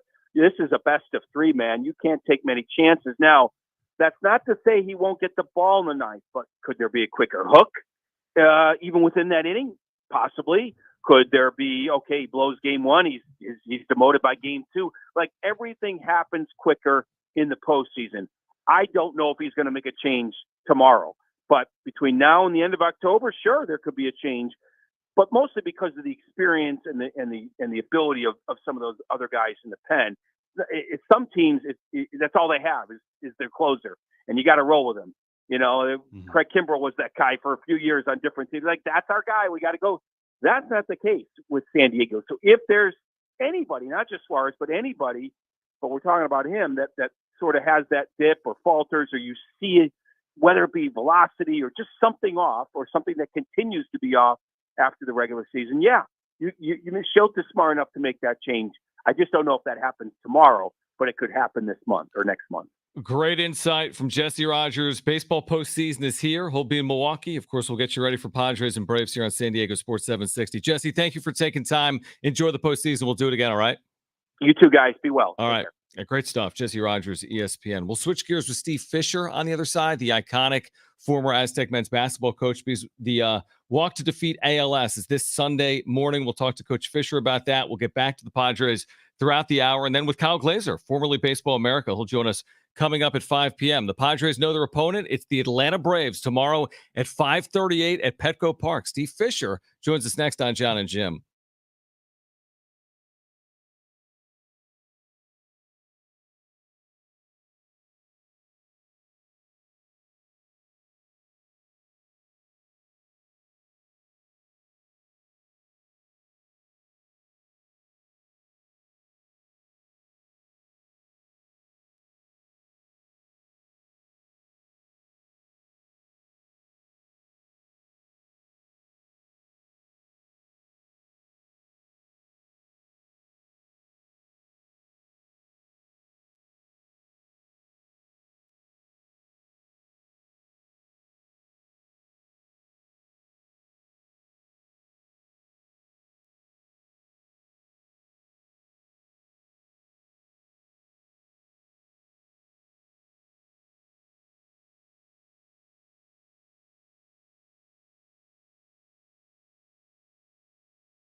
All right, this update's brought to you by SDG&E. The matchup is officially set. It'll be Padres and Braves. Game 1 tomorrow at Petco Park, 5:38 first pitch at Petco Park. Me and John will be downtown at the Naughty Barrel getting you ready starting at 2 p.m. tomorrow. Game 1 starter for the Padres has been announced. It is Michael King. Michael King will start Game 1. Joe Musgrove will start Game 2, and Dylan Cease will start Game 3 if necessary. And sad news in the baseball world, Pete Rose today passed away at the age of 83. In peak wildfire season, as a last resort, SDG&E may need to shut off power in specific areas for public safety. Learn more about public safety power shutoffs at sdgne.com/PSPS. All right, we will get back to Padres-Braves getting set for the postseason tomorrow down at Petco Park, but it is always our pleasure to welcome Steve Fisher, the legendary former Aztec men's basketball coach, to the show here on San Diego Sports 760, the home of the Aztecs. And, Coach, we appreciate your time. We're looking forward to Sunday, the Walk to Defeat ALS, Sunday at 10 a.m. There's still time. You can register. You can donate. There's more info at als.org. First of all, thank you for joining us. And secondly, what does this event mean to you and your family with your son, Mark, living with ALS since 2011, Coach? Well, to begin with, it's 8:30 check-in, Mission Bay at De Anza Cove. The walk will start promptly at 10 o'clock. And this is the number 1 fundraiser for Steve Beckvar and the ALS Association that we have. A year ago, it raised about $500,000. Wow. And we're hopeful that we can get more than that this year. I talked with Beckvar last week, and he said we have 20 more teams that have signed up. So it's become a major event in San Diego and a huge national event for ALS for us. And all the monies go for care service and research, which we need to find a cure, and we need to find it sooner rather than later. But we also need to take care of those that are living with ALS now, because there are needs that people have that are sometimes very, very expensive. So, it means everything to us. When you can personalize it like we do with Mark, it means more. And it's very gratifying to see how many people will be there and how many Aztec fans in the community will be there, but not just Aztec fans. There'll be all kinds of groups that will be marching. And so it's a major event, and I'm very excited for it. Coach, what kind of progress has been made in the treatments for ALS here over the years leading up, with this event to support ALS and find treatments and cures for ALS? Jim, that I'm not privy to know exactly. I hear that there are a lot of things in the pipeline that they're going to try to fast forward and get approval maybe a little sooner than it would normally take. Mm-hmm. But that I'm not sure of. I do know this. Since Lou Gehrig passed with ALS, and until 10 years ago when we had the Ice Bucket Challenge, everybody referred to it as the Lou Gehrig disease. Mm-hmm. And not very many people were aware of exactly what it was. Life expectancy, 2 to 5 years. And I think that because there weren't that many living with ALS, it made the research and the drug companies say, yeah, we got to find a cure, but we can make more money finding cures for other stuff and doing stuff when there are more people that need it. Now, because of some of the things that they've got to help prolong life, there are a lot more folks that are living with ALS. So, this is a hub for research. UCSD has got some great research folks, and not just UCSD, but several in the community. So we're hopeful. But for me to say, yeah, there's something that I really am excited about, hard for me to say that right now. Mm-hmm. Steve Fisher is with us right now. We're talking about the Walk to Defeat ALS against Sunday. Registration, like Coach said, will begin at 8:30. Is there anything else you want our listeners to know about? Maybe they've never attended. They've heard about it. They're familiar with the event. You don't have to have been there before. Like you said, you don't have to be an Aztec. You can still register, right? You can still donate right now. That's exactly right. We would encourage you to come and participate. it's right on the bay at the Anza Cove. You can walk as leisurely as you want, which is what most people do. Not a lot of people run. There'll be people who are living with ALS that will be there either in wheelchairs or motorized wheelchairs, and families of those folks. And it's really neat to see. And there are going to be a lot of San Diego State Aztecs that will be there, athletes. The Mesa Foundation has become involved with it, and they've really helped promote and get more athletes involved in coming out.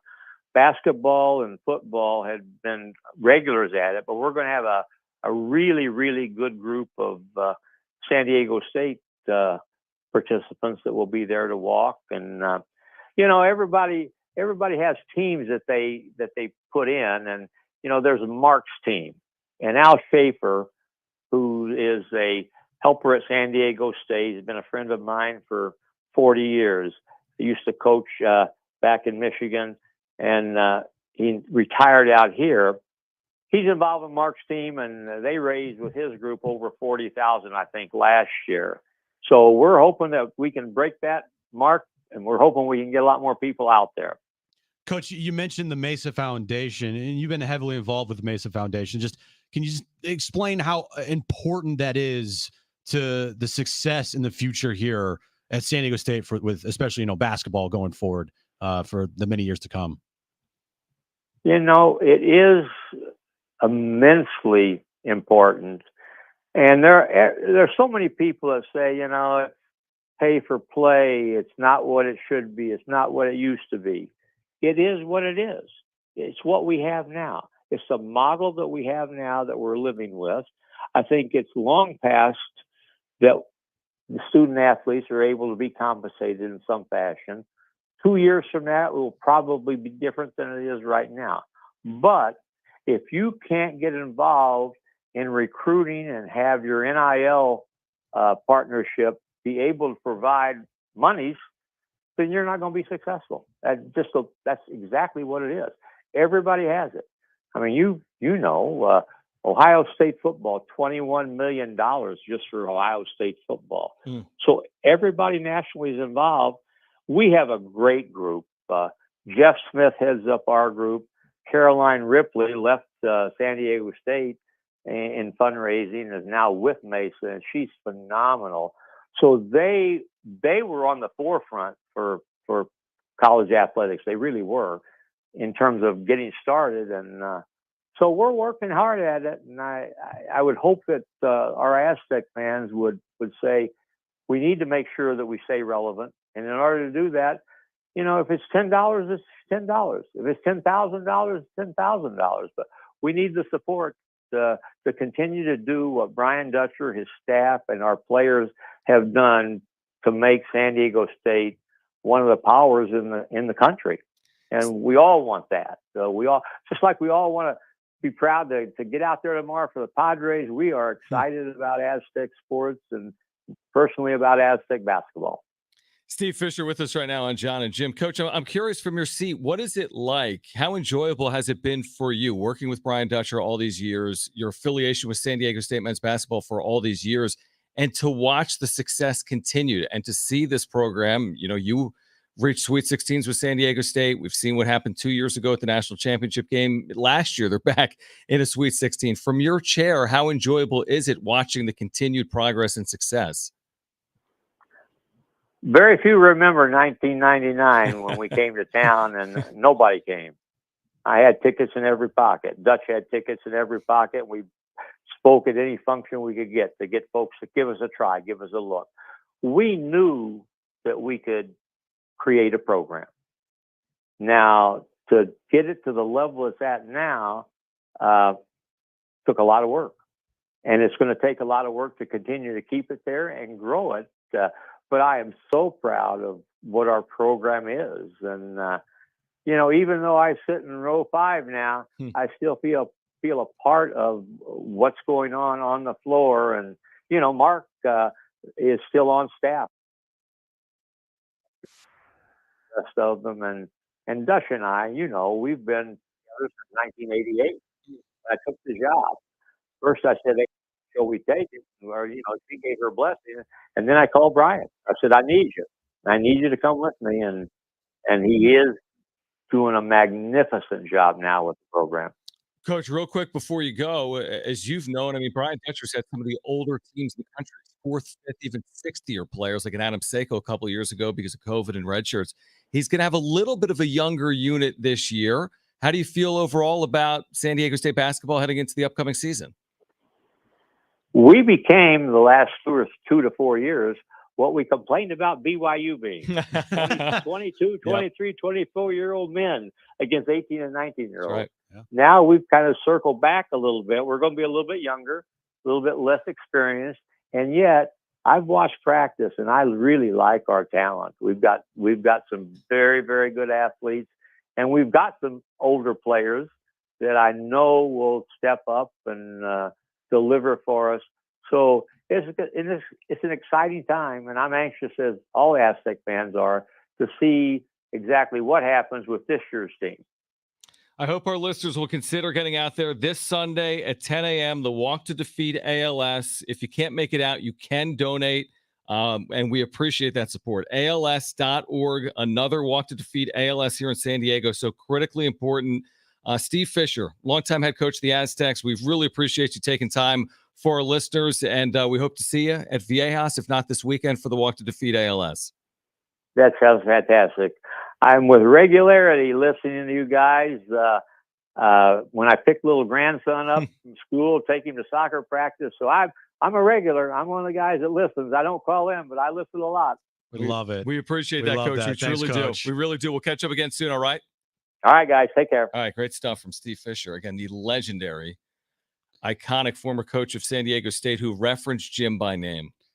That might be the first time that a guest actually referenced me by name. And you get Steve Fisher. Should be a Hall of Famer. That's a whole nother conversation, but should be a Hall of Famer. I need you to mark that, Brent. Yeah. You need to mark that. Where Steve Fisher oops, I wasn't rolling. He says my name, and then he mentions that he listens to our show all the time. That's I'll tell you pretty this. cool. He probably thinks you're another Jim. I will say this. Even with with the Padres finding out their wild card opponent within the hour, we will always make time for Steve Fisher. Anytime. He is one of the great sports icons in the history of the city. Yes. And he is always welcome here on San Diego Sports 760. All right, call right now if you want 2 free tickets for San Diego State, Hawaii, Saturday. We're going to play Trainwreck Radio Saturday at 5 p.m. What do you got, Jim? Well, never mind. What do you got? I was going to say we have like major breaking news involving this wild card series. Oh, don't worry about that. Padres and the Braves. Don't worry about that. We'll touch on it if we can between now and 6. No, we'll get to that. Plus, we're giving away San Diego State, Hawaii tickets. First 2 callers will be contestants for Trainwreck Radio. We'll get you the breaking news. Call right now, 877-767-4760 if you want those tickets. Again, 877-767-4760, Saturday at 5 p.m. Tickets at GoAztecs.com. San Diego State and Hawaii. If you want 2 free tickets for Saturday night, call 877-767-4760. That's next on Jon and Jim.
The playoff push is upon us.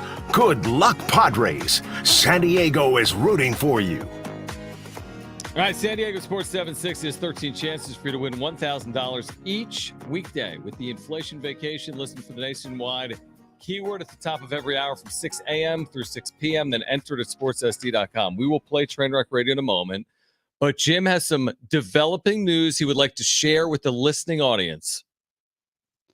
Jeff what would you like to Passan share? Tweeted out moments ago, Atlanta Braves manager Brian Snitker told reporters he does not expect National League Cy Young favorite Chris Sale, who was scratched today with back spasms, to pitch in their wild card series against the Padres. Massive loss for the Braves, whose rotation is now in flux. Yeah, that's massive, obviously. When we spent the first hour of the show theorizing on the Braves, like, well, is Sale going to pitch? Now, David O'Brien covers the Braves, I think, for The Athletic, said Snitker doesn't think Sale will be available, but has not ruled him out. So that's different. We'll know tomorrow. They have to set their roster. So we will know tomorrow. So up until this point, everything has worked out beautifully for the Padres. Including this, potentially. Yeah. Facing the Braves without Chris Sale was, I think, the preferred scenario here. And then he didn't pitch in game 2, and you're thinking to yourself, are they really using this to keep him for the wild card series? Make any sense. It didn't make any sense, but I would have also not been surprised if Sale was scheduled to pitch game 1 or 2. No, but I would have been. I wouldn't have. I would have been shocked if they actually pushed him back and kept him out of 162 with their season on the line. That doesn't make any sense. That's what we said earlier. Yeah. That's not like a decision you make. Hey, let's bet on our other guys to just beat this Mets team that doesn't want to win. I mean, it worked for them. I mean, you hear this about Sale and you're thinking he's not pitching. That's got to be your assumption heading in. And now with Adam, do they still have enough pitching? Yeah, maybe. They have Max Fried. They have Ronaldo Lopez. I don't know what the rest of their rotation looks like. They got a good enough lineup. Their bullpen's going to be beleaguered here coming in. They will be. This is what the Padres, listen, they earned this quote-unquote advantage. Teams got to travel to them. This team's beaten up. They're not. They won 93 games, San Diego. Atlanta won 89. They've earned this advantage. Now go take advantage of it and go win the series and then move on. But you got to go take advantage of it the next couple of days. Well, the Padres, if without Chris Sale, I think are going to be heavily favored in this series. I agree with that. Still scares me, man. It just does, because like I said to start last hour, the Braves are coming in here with absolutely nothing to lose. The Padres are the team that everyone expects to win.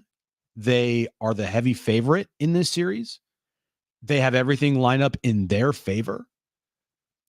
Usually when those things happen, not all the time does it work out. Now, I'm still picking the Padres, but anything can happen and it will be scary, but I'm ready to go. Kyle Glaser will join us in 8 minutes right now. Let's get to this.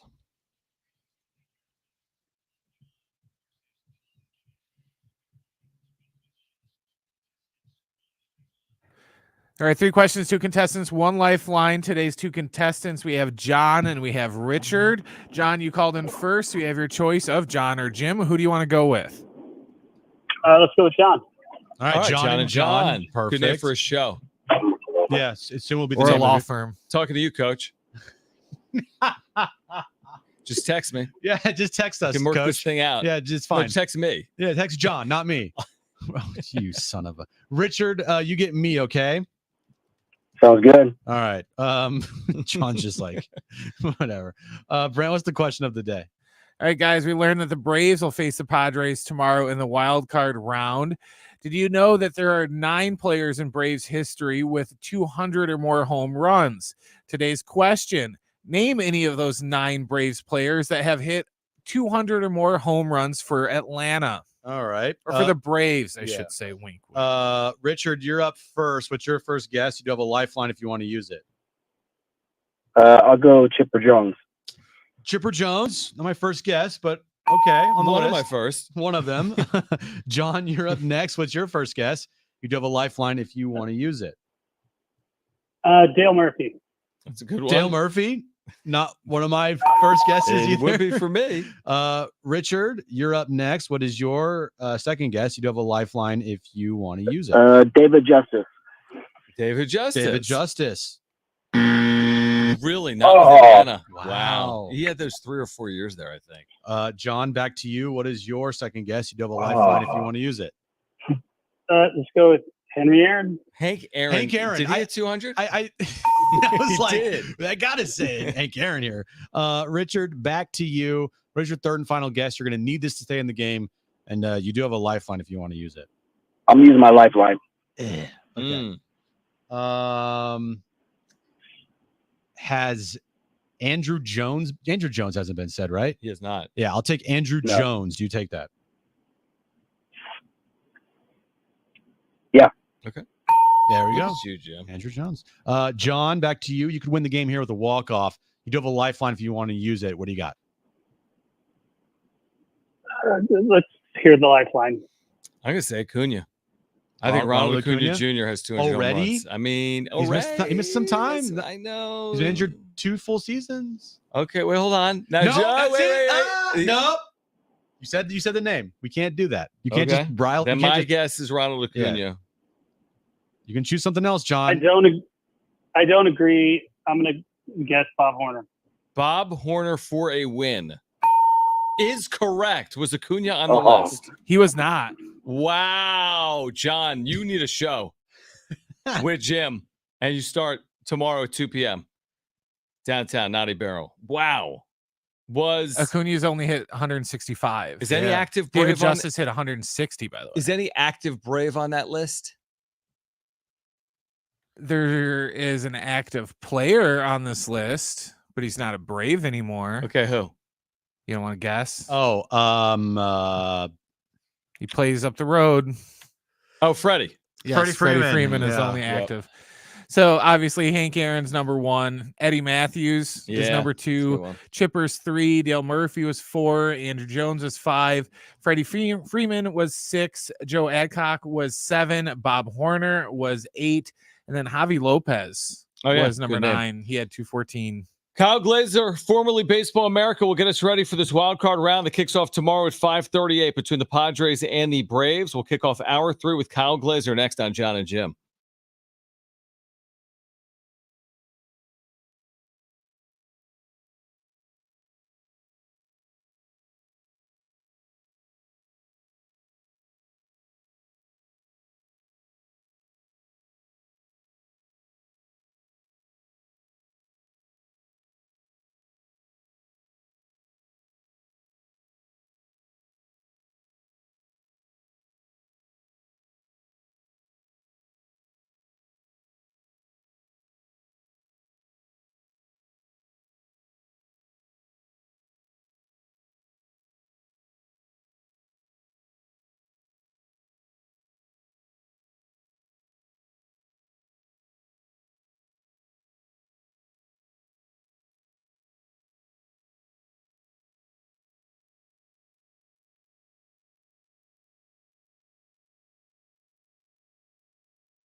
All right, this update's brought to you by SDG&E. The playoff matchup is officially set.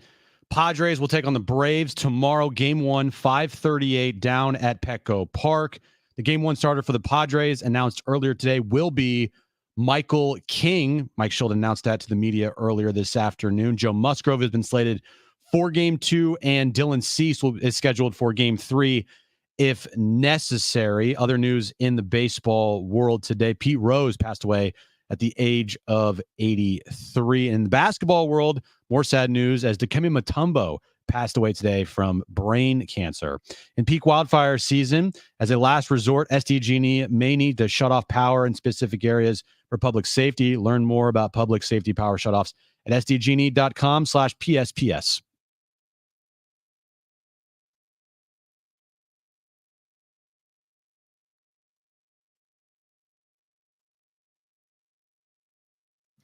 All right, San Diego and Southern California, what's going on? Final hour of Jon and Jim. We are 24 hours and 30 minutes out. Postseason baseball returning to Petco Park.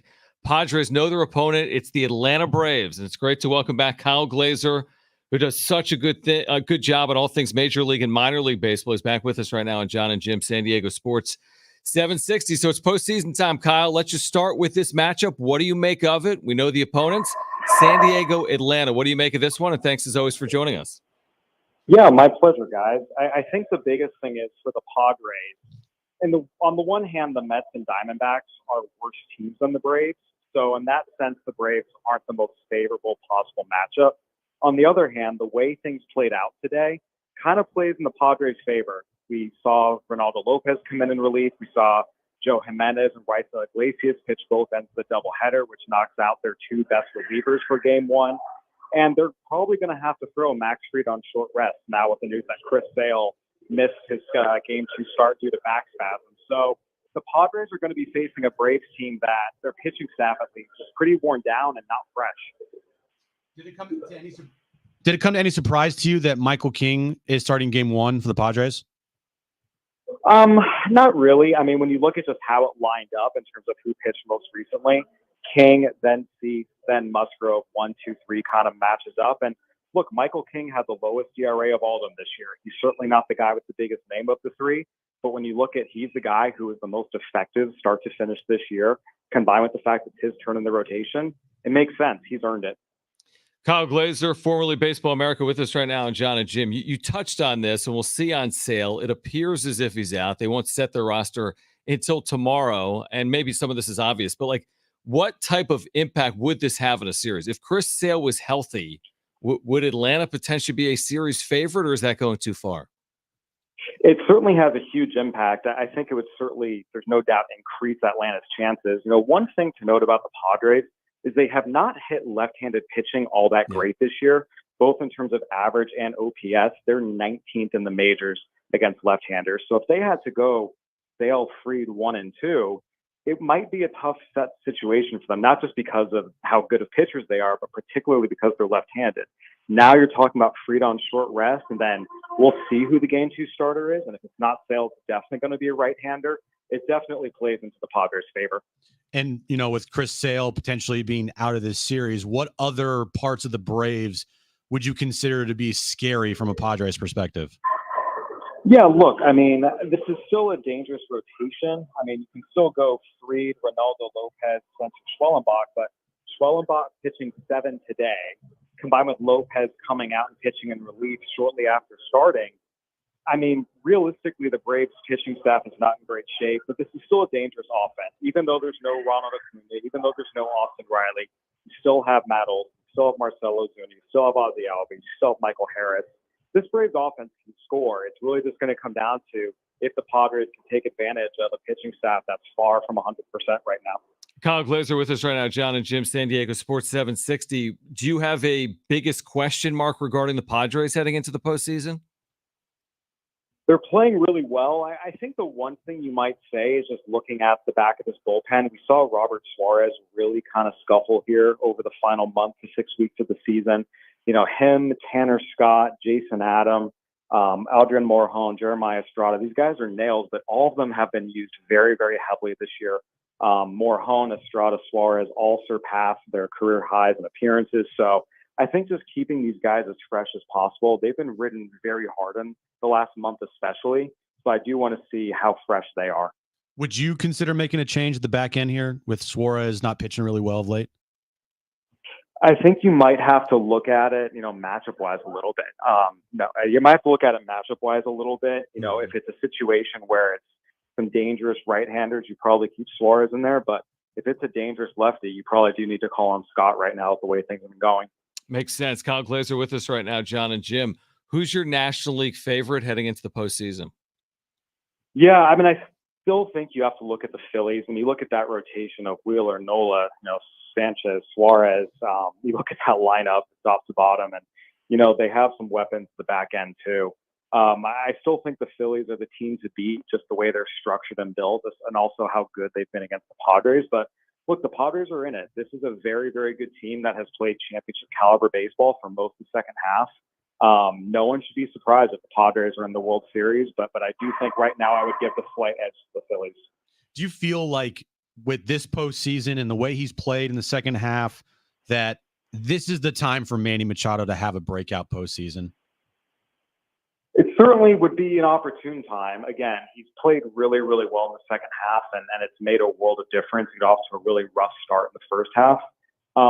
We'll find out. But at the same time, he's a great player, and he certainly can carry a Padres team. But you need the whole lineup to be hitting. You can't have, 2, 3, 4 guys at the top of the lineup hitting well, but then get nothing from the bottom of the order. That's just not an effective recipe for success. So it's going to need to be everyone 1 through 9.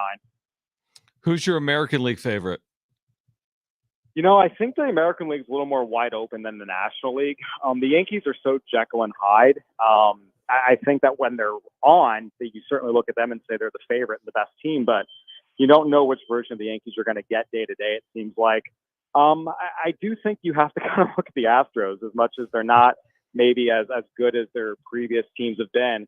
Since May, they've had a record on par with a lot of the other American League favorites. You still have Altuve and Alvarez and Bregman and Tucker in this great lineup, and a pretty deep pitching staff, even without Justin Verlander. So I might give the edge to the Astros, even though they have the worst record of the division champions in the American League. You haven't mentioned the Dodgers. Why is that? Look, they're a fantastic offense, but I think when you look at how are they situated going into the postseason, Flaherty, Yamamoto is a fine 1-2, but you don't know what you're going to get from a Game 3 starter, which version of Walker Buehler you're going to get. They don't have a viable Game 4 right now. They're going to have to use an opener or bullpen it. And the back of the bullpen outside of Michael Kopech has not been great. Evan Phillips has really struggled recently. Joe Kelly and Ryan Brazier, any given day, you don't know what you're going to get. And as much as Anthony Bonda and Alex Vesia have pitched well, I don't think you want to have those guys in a leverage situation. Again, give them credit. They've done a lot of amazing things considering the injuries they've suffered. But when you line them up pitching-wise with a lot of the other contenders like the Padres and Phillies, I think they're going to have a tough time. Kyle Glaser with us right now on Jon and Jim. Kyle, in your opinion, which road team is most likely to win the series in the wild card? Yeah, that's a tough one. I do look at Kansas City going into Baltimore. The Orioles have not been playing very good baseball recently. The Royals have some good starting pitching. You look at Reagans, Lugo, Waka. They have a couple of hitters who, can take the game over. I think the Royals are in a good position to play some low-scoring games and potentially pull something out. Kyle, always appreciate it. It's busy. It's exciting. The Major League Baseball postseason starts tomorrow. And again, tomorrow night here, San Diego taking on Atlanta at 5:38. Appreciate your time, Kyle. Hope to do it again in October. Thanks, Kyle. Sounds good, guys. All right, great stuff. Kyle Glaser, again, formerly with Baseball America. Yeah, I mean, he made some interesting points. Like, listen, we said this. Like, you can't get a more desired last 48 hours for the Padres with Braves playing all these games and Chris Sale. He's like, look at their lineup and look at the rotation. It's still legitimate. This isn't just some also ran. They've been in the postseason, Jim, 7 consecutive years. They won the World Series in 2021. Yeah. This isn't just some run-of-the-mill team coming here ready to roll over, even if the circumstances aren't desirable from their perspective. And look at it this way. While it feels like the Braves just snuck in, right? Kind of. A little felt bit. Like they were on the outside looking in by a game or two a lot. They won 89 games this year. Yeah, exactly. So they're not a team that won 82 or 83 games. They won 89. Right. That's a legit, like the Padres when they made the World Series, or not World Series, the NLCS in 2022, that team won 89 games as well. Right. They were also the 5 seed, but they were also set up way better than the Braves are set up right now, in my opinion. I agree. But to what Kyle said, you have a lineup with the Braves that is a lineup that could put up some runs. Ozzy Albies, Marcelo Ozuna, Matt Olson, even though he hasn't had a great season, Right. Jorge Soler, Lariano, Darno has been a guy that's come up with a lot of clutch hits for the Braves this season.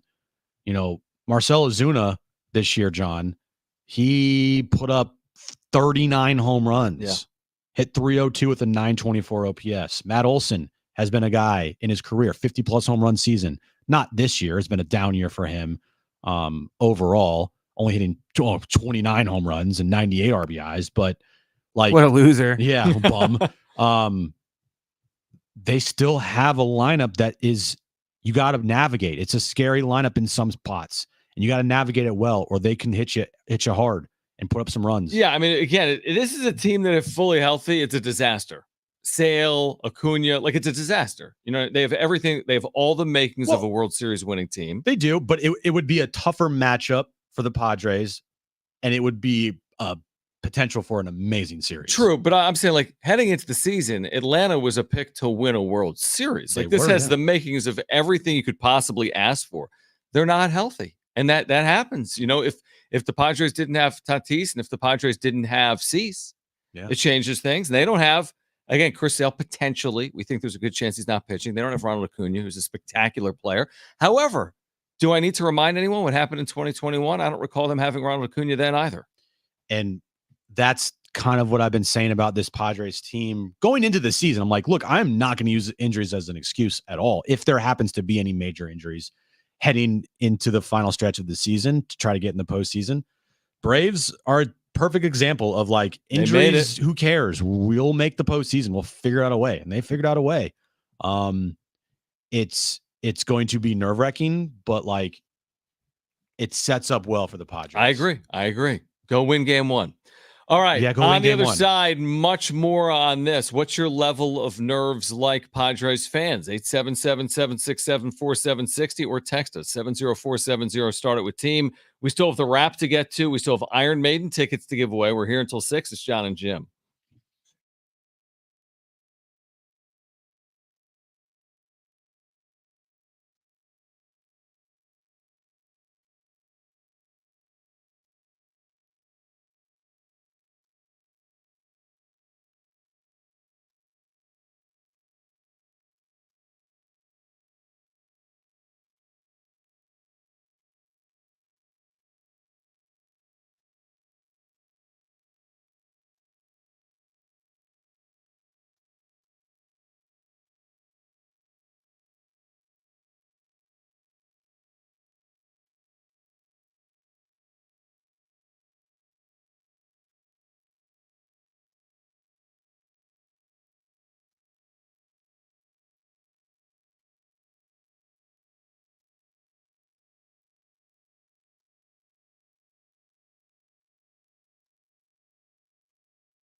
The playoff push is upon us. Good luck, Padres. San Diego is rooting for you. Yeah, imagine if they weren't. If you missed our 2024, that would be a huge story. In a huge twist of fate. San Diego booing revolted the Padres, and no one's at the game. Story. If you missed our 2024 iHeartRadio Music Festival, you can now watch the best moments exclusively on Hulu. Beginning on October 7th, you'll see the biggest festival headliners from around the world assembled on one stage, one show. Keith Urban, New Kids on the Block, the Black Crowes, many more. This is the only time you'll see a lineup of superstar performers like this one on stage one night. See it all at our 2024 iHeartRadio Music Festival, streaming only on Hulu, beginning October 7th. Let's reset things here. We're going to be at the Naughty Barrel tomorrow at 2 p.m., and you need to be there too. Have a drink with us, have some food, get ready for the game, and then make your way in. And if you don't have tickets, just hang there. Downtown, all the bars and restaurants, including Naughty Barrel. We're on from 2, special time. Special edition of Jon Jim, 2 to 5:30. You get 30 more minutes of us. We'll get you ready for game 1, and then we'll do it again for game 2. And if there's a game 3, we'll do it 3 hours before first pitch for game 3 as well. Yeah, and if you come and say hi to us, anybody that says hi to us, John will buy them a kombucha. That's incorrect. Maybe one kombucha? You can, sure. I'll buy you a kombucha if you come up and say John's an idiot. All right. I hope everyone in the city comes up to me and says I'm an idiot, and you have to spend more than your MacBook on drinks at Naughty Barrel. No, I said one. Oh, one drink? I was just going to say, I had to look over to see if it's the good MacBook or your... No, it's the other one. Bad one. Yeah. It's the bad one. Well, then you should have plenty of money to spend on drinks then. Yeah, totally. Absolutely. Yeah. Naughty Barrel tomorrow, 2 p.m. until 5:30. Join us. They'll have food and drink specials, and we will get you ready for game 1. It's going to be a ridiculous atmosphere. Oh, my gosh. I mean, we're talking about, again, with the changes they did, the configuration in the outfield now this year, they can announce 47K. Yeah. In Petco, it used to be in that, 44 range. They're announcing now like 47K. You're going to have a ridiculous scene. Yeah. And by the way, I don't know if anyone's looked at the weather this week. Have you looked at it? Warm weather. Like warm, not 70. I think we might be pushing 80 this week, if not warmer than that. Like 2 days this week, like low 80s. I got 79 today, 81 tomorrow, Wednesday 86, and Thursday 83. So ball's going to be freaking.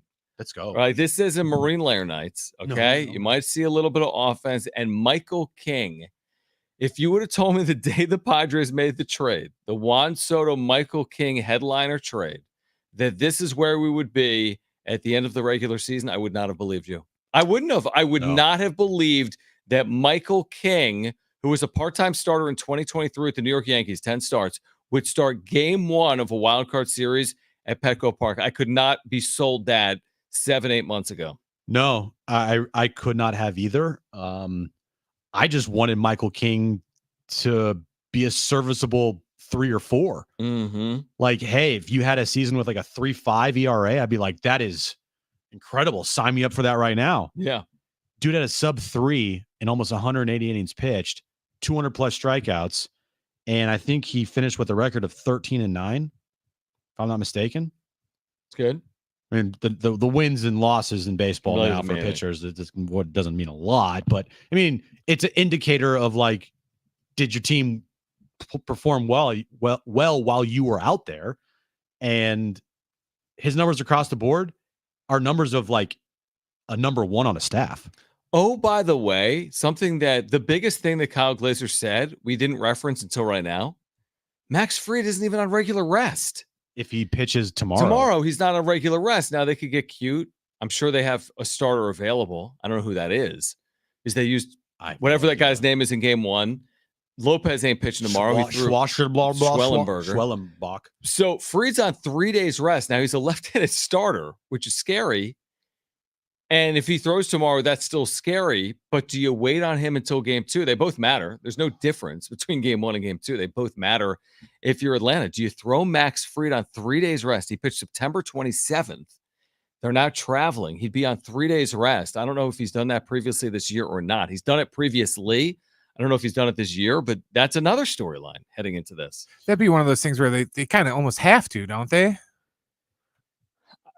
Maybe if you don't have Chris Sale, I mean, Max Fried's an ace. if not for Chris Sale going 18-3. So Brent brings up a good point. Maybe you are forced into it because it is the postseason. He had a 3.2 ERA this year. He's very good. Very good.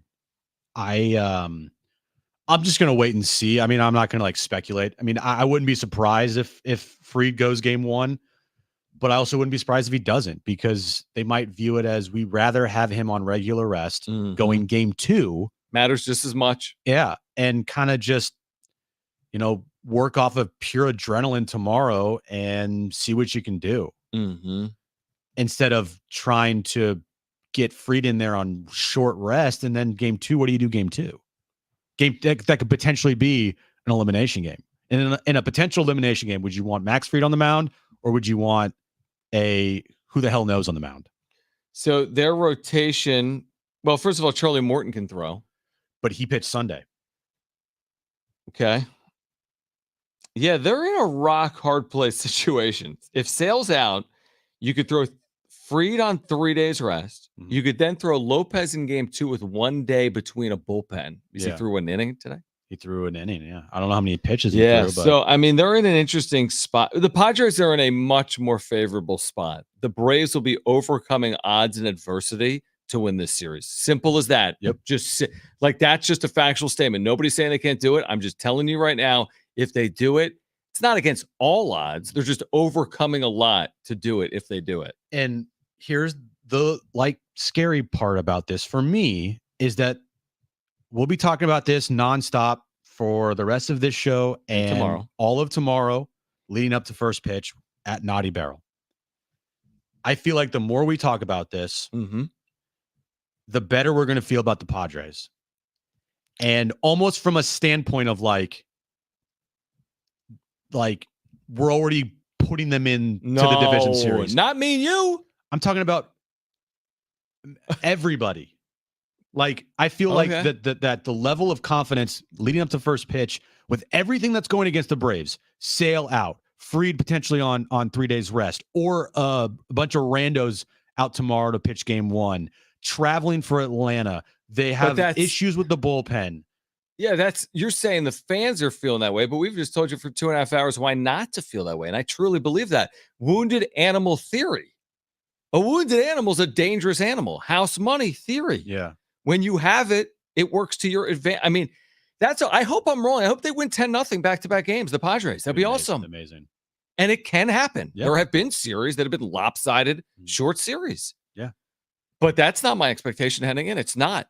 It's just not my expectation. A team that's been in the postseason 7 straight years, that won a World Series in 2021, is capable of dealing with adversity. Bring them the F on. Let's go. And for a Mike Schilt team, I do feel confident that they aren't going to be viewing the Braves as a team that is in a really bad situation right now. I don't think they are. They're not going to. That's not a Mike Schilt Padres team. That is what they're going to do, is they're going to go out there and they're going to try to step on their throats, hopefully. And they're going to realize that the Braves are a wounded animal and they're not going to give them any type of life, and that they're going to go out and you're going to go out there from first pitch. You're thinking, we're going to step on these guys' throats and we are not going to let up. I don't care about their situation. I don't care that they traveled all night. I don't care that Sale's out. I don't care about Fried on short rest. We're going to go out there, play our brand of baseball, and we're going to whip your ass. I truly feel like that's the mindset of the Padres going in. Hopefully. I agree. We'll hear from Mike Schilt on the other side on the decision to go with Michael King, as Padres Twitter has said, step to the mound and put on your crown. Michael King. That's not bad. Starts game 1. Step to the mound and put on your crown. It rhymes. We'll hear from Mike Schilt on the decision on the other side. We'll see if we can fit in the wrap. We have Jim's back page as well. We have Iron Maiden tickets to give away. We're here until 6, Jon and Jim.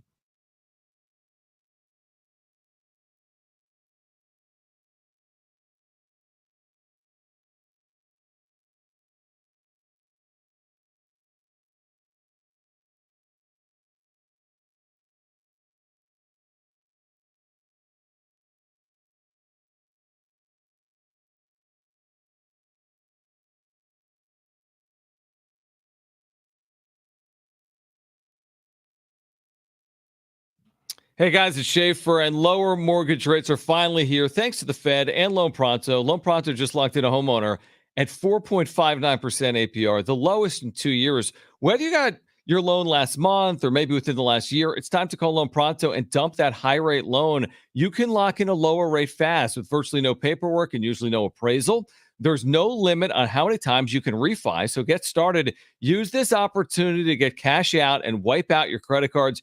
You can do a cash out refi and get 50, 75, 100K or more out of your home and use that to pay off all your high interest debt and end up with just one low monthly payment. If you act now, you can skip your next house payment. You can skip your next 2 house payments. Purchase loans available as well. So call now, get your rate quote in minutes with no hard credit pull and no upfront fees like those other guys. VA Streamline loans are also available with Loan Pronto. Call 619-207-4336 or loanpronto.com. 619-207-4336, loanpronto.com. Equal housing lender, NMLS 1661781 on approved credit, NMLSconsumeraccess.org.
This update's brought to you by SDG&E. Postseason matchup is officially set. Padres will take on the Braves. They'll host the Braves starting tomorrow here at Petco Park, 5:38 first pitch. Michael King will be on the mound to start game 1 for the Padres. Mike Schild announced that earlier this afternoon. Other playoff matchups, Mets are going to face the Brewers in the other wild card series in the National League. Other news with baseball today, Pete Rose passed away at the age of 83. And basketball news of the day, Dikembe Mutombo passed away today from brain cancer. In peak wildfire season, as a last resort, SDG&E may need to shut off power in specific areas for public safety. Learn more about public safety power shutoffs at sdgne.com/PSPS. The time is now and the playoffs are here. Good luck, Padres, from San Diego Sports 760. San Diego's rooting for you. Keep up with San Diego Sports 760 anytime, anywhere, whether you're stepping out of the car or settling in at home. Just ask your Google or Alexa smart speaker to play AM 760 or stream it live through the iHeartRadio app. It's never been easier to stay connected with your favorite shows like this one. San Diego Sports 760 goes where you go. I'm ready for you, John. Hey, Padres. It just reminds me of that part, which you won't get, John, because you don't watch movies, but that part in Airplane when Leslie Nielsen walks in the car, was like, don't worry, we're all counting on you. But like, it's after things have already gone bad. So it's like he should have came in beforehand and be like, good luck, we're all counting on you. But he does it afterwards. The plane's going down. It's like, we're counting on you. Good luck. It also reminds me of like the team Twitter posts that support the other teams in the city. Yeah. Like the Chargers, go Dodgers. That alone is absurdity, obviously. But the whole like Flyers send out the tweet for like the Eagles, like good luck in the Super Bowl. I mean, we get it. But I like that. I mean, that's been a problem in this town where sending out posts, just supporting one another. Like it took that's fair. Took the Aztecs to go to the freaking national championship game in basketball for the Padres to send out one tweet about them. For me, there's a fine line between support and pandering. That's my whole thing. Is if it's support that comes off as genuine, I'm all for it. But sometimes it's just like, yeah, you guys are just pandering because this team is hot, and now you're gonna jump on the wagon and be like, oh, come get McDonald's Padres, stuff like that. It's for another day, and we've had this discussion on air. The San Diego State Padre dynamic that sometimes plays out makes zero sense, and it's for another day. But with like Tony Gwynn's influence on both organizations, someone like Steve Fisher, there's a lot of disdain between the two fan bases, makes literally, in my opinion, zero sense. And even some people in this town that are in the media have the weird disdain. It for makes San Diego State or whatever. No sense. By the way, on the text line 70470, start it with team. We'll hear from Mike Schilt in a second. 619. I agree with this point. He says, what's he say? Do not put the cart before the horse. Take Atlanta seriously, regardless of their situation. That's it. Yeah. That's the whole enchilada. All that matters is tomorrow, game 1, 5:38. Yeah, exactly. Forget about game 2. It's all that matters. Like we'll talk about the strategy and everything, but from a Padres perspective, the only thing that matters is getting a win tomorrow night. That's right. You get a win tomorrow night, you move on to game 2, and you're in great position with Joe Musgrove on the mound. Team that wins game 1, I'm going to make something up, but team that wins game 1 wins the lion's share of series. I know that. In a 3-game series? 3-game series. In a 3-game series, the team that wins game 1 has to win at a 75% clip. It might be higher than that. Not a guarantee, but has to win at a better clip. I would agree with that. Just has to. Yeah, I don't have the numbers in front of me, but it just feels that I can look at the last 2 wild card rounds. That's limited sample size, 8 series. Yeah. But there's no way the team that won game 1 has lost most of those series. Do you want to hear from Schilt? I do want to hear from Schilt. All right. This is Mike Schilt at the workout this afternoon. Now, the Padres are working out. They're watching Monday Night Football. The Braves are playing like 10 games. Do you know what he talks about here? I bet he talks about Michael King and why he went with King. He does talk about Michael King. The Lions' awesome helmets. And he goes, and Seahawks Lions. We're going to hear from Schilt on Seahawks Lions. Why Michael King? Here's Mike Schilt. For Michael King to have taken this journey that he's taken, I think you guys had always said that he would thrive as a starting pitcher, but for him to be thriving this deep into the season and to be able to start a playoff series for you guys, what does that say about what he's done this season? Yeah, it speaks volumes. I mean, he's posted. He's gone from, wire to wire, and now here we are, game 1 in the postseason. We've been able to give him appropriate blows during the course of the season, but he's pitched very well, exceptionally well. I looked up. I don't look at a lot of the league leaders and so forth, but he's up there in ERA. He's pitched extremely well, and he's able to navigate both sides of the plate with his arsenal. I mean, Michael's really nasty, and he's competed very well. So we're excited to have him go in game 1. What was Michael's reaction when you told him, and how long has he known that he'll go in game 1? We sat all those 3 guys down, Michael, Joe, and Dylan, the second day in Arizona, game 2 on Saturday. And they were all just happy for each other. It was a group effort. Everybody was completely cool and happy with where they got slotted. And, me and Ruben were able to share it with the group, and everybody gave some fist bumps and let's ride. Let's ride. So they made this decision previously on Tuesday. Saturday. Sorry, Saturday. My bad. Tuesday was a long time ago. For the next month, potentially, days will be the same. Very weird. So they made this decision Saturday, and Michael King, based on his year, is ready to go. There's no part of his year that you're like, can he handle this? He was on the New York Yankees last year. He's got a sub-3 ERA. The one thing I would have said about King if you asked me 4 months ago, I'd say, he allowed a lot of home runs, didn't he? No, I don't say it anymore. Nice jinx. But you look at his first 2 months. It's the 6th home run in the first. The Braves are up 6-0 on Michael King with one out in the He first. marked it. Dude, if that happens, bro. Whatever. Oh my God. He hasn't given up many home runs. Am I wrong though? He's given up. The dude was I hope you're Mr. Home Run in wrong. the first 2 months. He's given up 17 home runs this year. How many of them were seriously in the first half? All of them. Do you mean Dylan Cease, not Michael No, King? I'm talking about Michael King, dude. He gave up so many home runs early. All right, you're right. He gave up 8 home runs in April. 8 home runs. Now, ever since April, John, 9. He's given up 1 in September, 2 in August, 1 in June. Sorry, July, 2 in June, and 0 in May. Or sorry, 3 in May. So he's gotten better over the year. He's only allowed 2 home runs in the last 1, 2, 3, 4, 5, 6, 7, 8 starts. What could go wrong? He's been really good, man. I mean, September he's got a 1.57 ERA and 4 starts. I'm cool with it because it sets it up for if you win game 1 with Michael King, You're in really good shape. In a perfect scenario where you got Musgrove and Cease to just end this thing. I mean, that's going to be a just Musgrove. tough uphill battle for the Braves if they lose game 1 tomorrow. Matthew in our chat asking what's up with Chris Sale. Hopefully boys are watching film.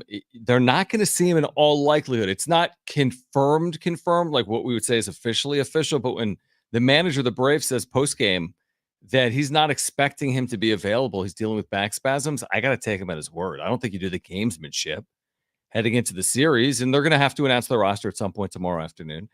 I'd be surprised if he was on it based on that.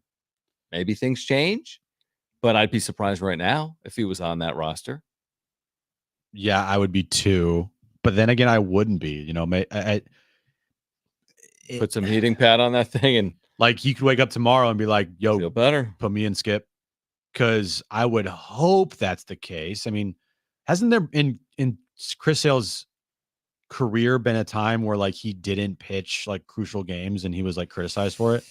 I think that's accurate. I mean, he's absolutely dealt with injury. Was it with the Red Sox or was it with someone else? Oh man, well, it would have to be with. I mean, are we going all the way back to the White Sox? I just briefly remember a time, and I could be completely wrong. Wasn't it Chris Sale who didn't pitch like at the end of the year and he was really criticized for it? Are you thinking of? I don't recall that specifically. I don't. You're Googling that? I am too. I don't specifically remember that. I mean, I could be wrong. Maybe I don't know. I mean, the biggest talk in modern baseball history was with the Nats in Strasburg. And that turned out to, like, you don't remember that? Coming off TJ and shutting him down for the postseason. Of course, later on, he was MVP of the World Series. Yeah. I don't know. Anyway, I can look that up more at break. But if Chris Sale is out for this series, you know, it's advantage Padres. It was advantage Padres already from the beginning there.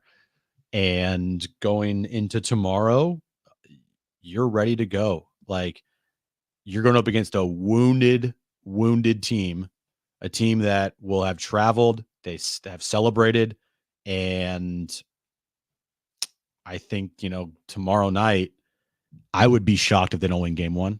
Wouldn't you? Shocked? Surprised? Like if they lose like 6-2? I mean, nothing's going to surprise me in the baseball postseason. I like the way the Padres are positioned. I do too. I kind of I'm like itching now. Like I want the game to just start right now. Because when you look at the Padres side of things, everything is set. All their ducks are in order. I'm sure they've already put together the postseason roster for the wild card series. They're just going to announce it tomorrow. And the only moves what we would be discussing is, okay, now that Yu Darvish is not in the rotation in the wild card series, is he going to be on the postseason roster? Well, Mike Schultz said that today. Now, who's going to be the last guy? Is it going to be Brandon Lockridge? Is it going to be Tyler Wade? I mean, Hassan Kim's out for the season. How's that going to work? I would think Brandon Lockridge, because of his speed alone, will be on this postseason roster in the wild card round. Lockridge talk? Your boy. We'll see tomorrow when they announce that postseason roster. I was so happy when I checked my phone at the wedding and I saw Brandon Lockridge home run. I was like, are you kidding me right now? I almost wanted to text you. Okay, here's what we're going to do on the other side. We both had classic jinxes there, by the way. What did we do? Well, you're like, I'd be shocked if the Padres don't win game 1. And I said, Michael King doesn't allow home runs.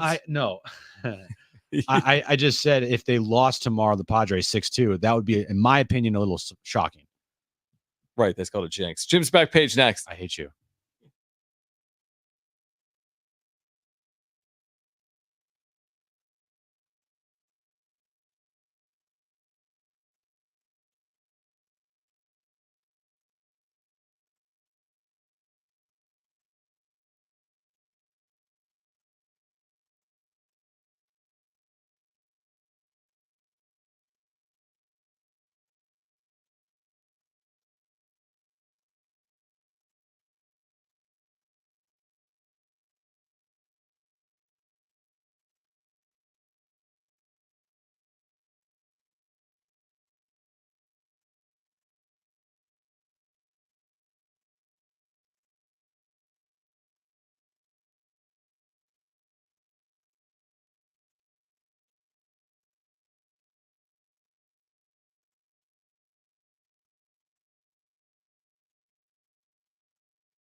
The playoff run is here.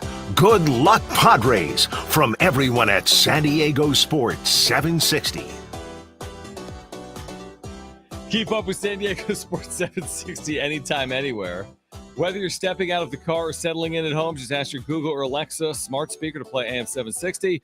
Or stream it live through the iHeartRadio app. It's never been easier to stay connected with your favorite shows like this one. San Diego Sports 760 goes where you go.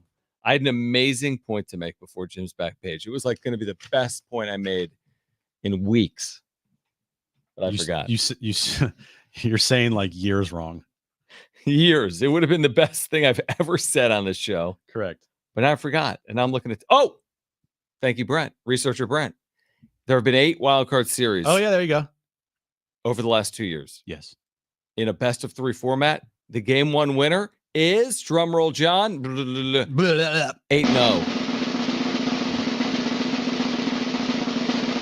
8-0. So what you're saying is win game 1 in a 3 games. How about best this? of 3. 7 of the series went 2 games. The only 3-game series involving your Padres. Yeah. And that was in 2020. 2022, you're right. So this is the sample size. Now, if you went to the 2020, I can't count the 2020 wildcard round. True. Because everyone was wearing As like we masks. shouldn't. It was just ridiculous. It was just and that was the scenario where the Padres lost game 1. They were trailing in game 2 and won the series. And they won the series. That was incredible. It was crazy. Will Myers and Fernando Tatis Jr. did something that only like Babe Ruth and Mickey Mantle did in a postseason. 2 multi-homer. Right?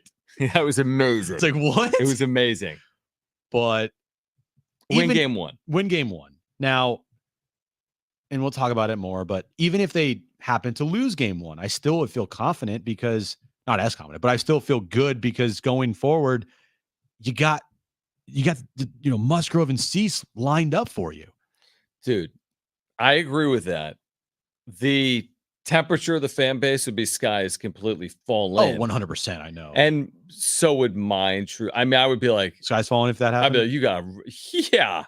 I mean, not fully fallen or fallen, but like, whoa, backs against the wall, just like that. 93 wins, second best regular season in franchise history. Yeah, backs against the wall, but also you got Joe on the mound. You got Dylan Cease following him after that. Oh, yeah, it's doable. All you got to do is just win tonight. And that would be the mindset. And that's the mindset in the postseason. I agree. That's how postseason baseball it should be. Like a lot of times you see managers sometimes making moves for like the next day. Like what Bruce Bochy did great with his time with the Giants and then last year with the Rangers.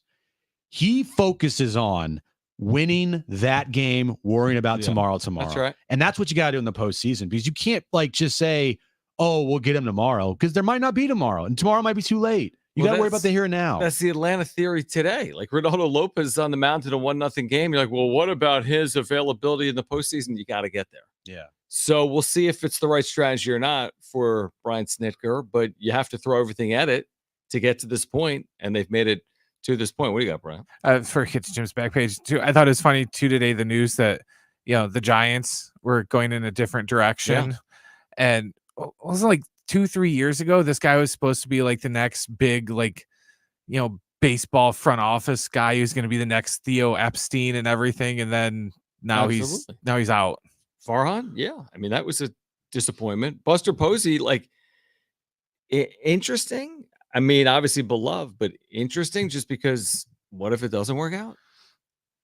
It's Buster Posey. I mean, it's kind of, listen, in this division, and the one thing I would say is this division, you got Dodgers, Giants, Padres, Spen. Like, it's going to be competitive, and it will be moving forward as well. Do we have time for a back page? Yeah. You want to do it? Let's do it.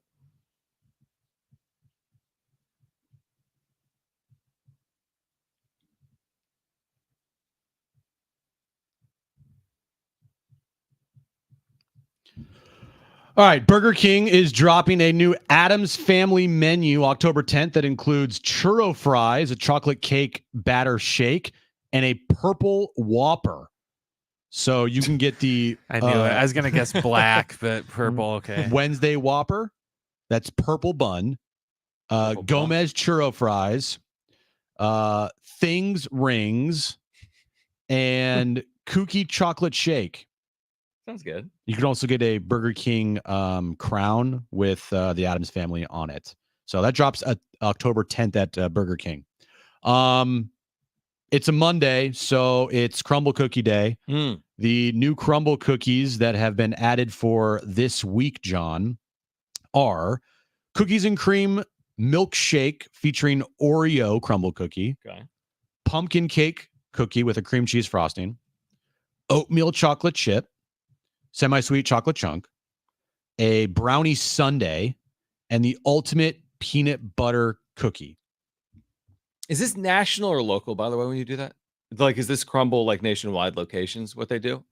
Or is this something that's local? No, it's national. Okay, the reason I asked if it was local, I'm like, can we get maybe a Padres flair? I was wondering if they could do something like it's a national. Local. Local. Like when you're reading those, I didn't know if that was for local stores or if they're doing that in all stores. No, this is like an all-store thing. All right, that's okay. Yeah. All right. Like, so they're not going to do a Machado cookie in like no Texas. Okay. It's not a. It's a chain based in Utah. It was founded in 2017. Gotcha. And it has over 1,000 stores across the United States. Wow. So it's not just a San Diego store. Okay. And finally, where is it? Hold on. That's went away on me. I like it. IHOP for the month of October. It's Pancake Month. They're releasing a special Reese's Pieces pancake. What? Yep. 4 buttermilk pancakes filled with Reese's Pieces and topped with chocolate and Reese's peanut butter sauce and a whipped topping. You can get it IHOP? IHOP. Yeah. Oh, dude, I'm there. You can get it as a combo of 2 pancakes, 2 bacon strips, or 2 pork sausage links, 2 eggs your way, and hash browns. The October pancake of the month is the Reese's Pieces pancake. You've got one thing to do tomorrow. Join us from the Naughty Barrel or Oh, listen in right here on San Diego Sports 760, iHeartRadio app, or watch us on YouTube. That's all you got. Special time tomorrow, 2 p.m. We're on the air from 2 to 5:30, leading up to first pitch between the Padres and the Braves. Game 1 of the Wild Card Series down at Petco Park. If you missed anything today, you know where to go. We will see you tomorrow, downtown 9th and Market, the Naughty Barrel. For Brent and Jim, I'm John. This is San Diego Sports 760. Okay. Peace out. Bye. See you tomorrow.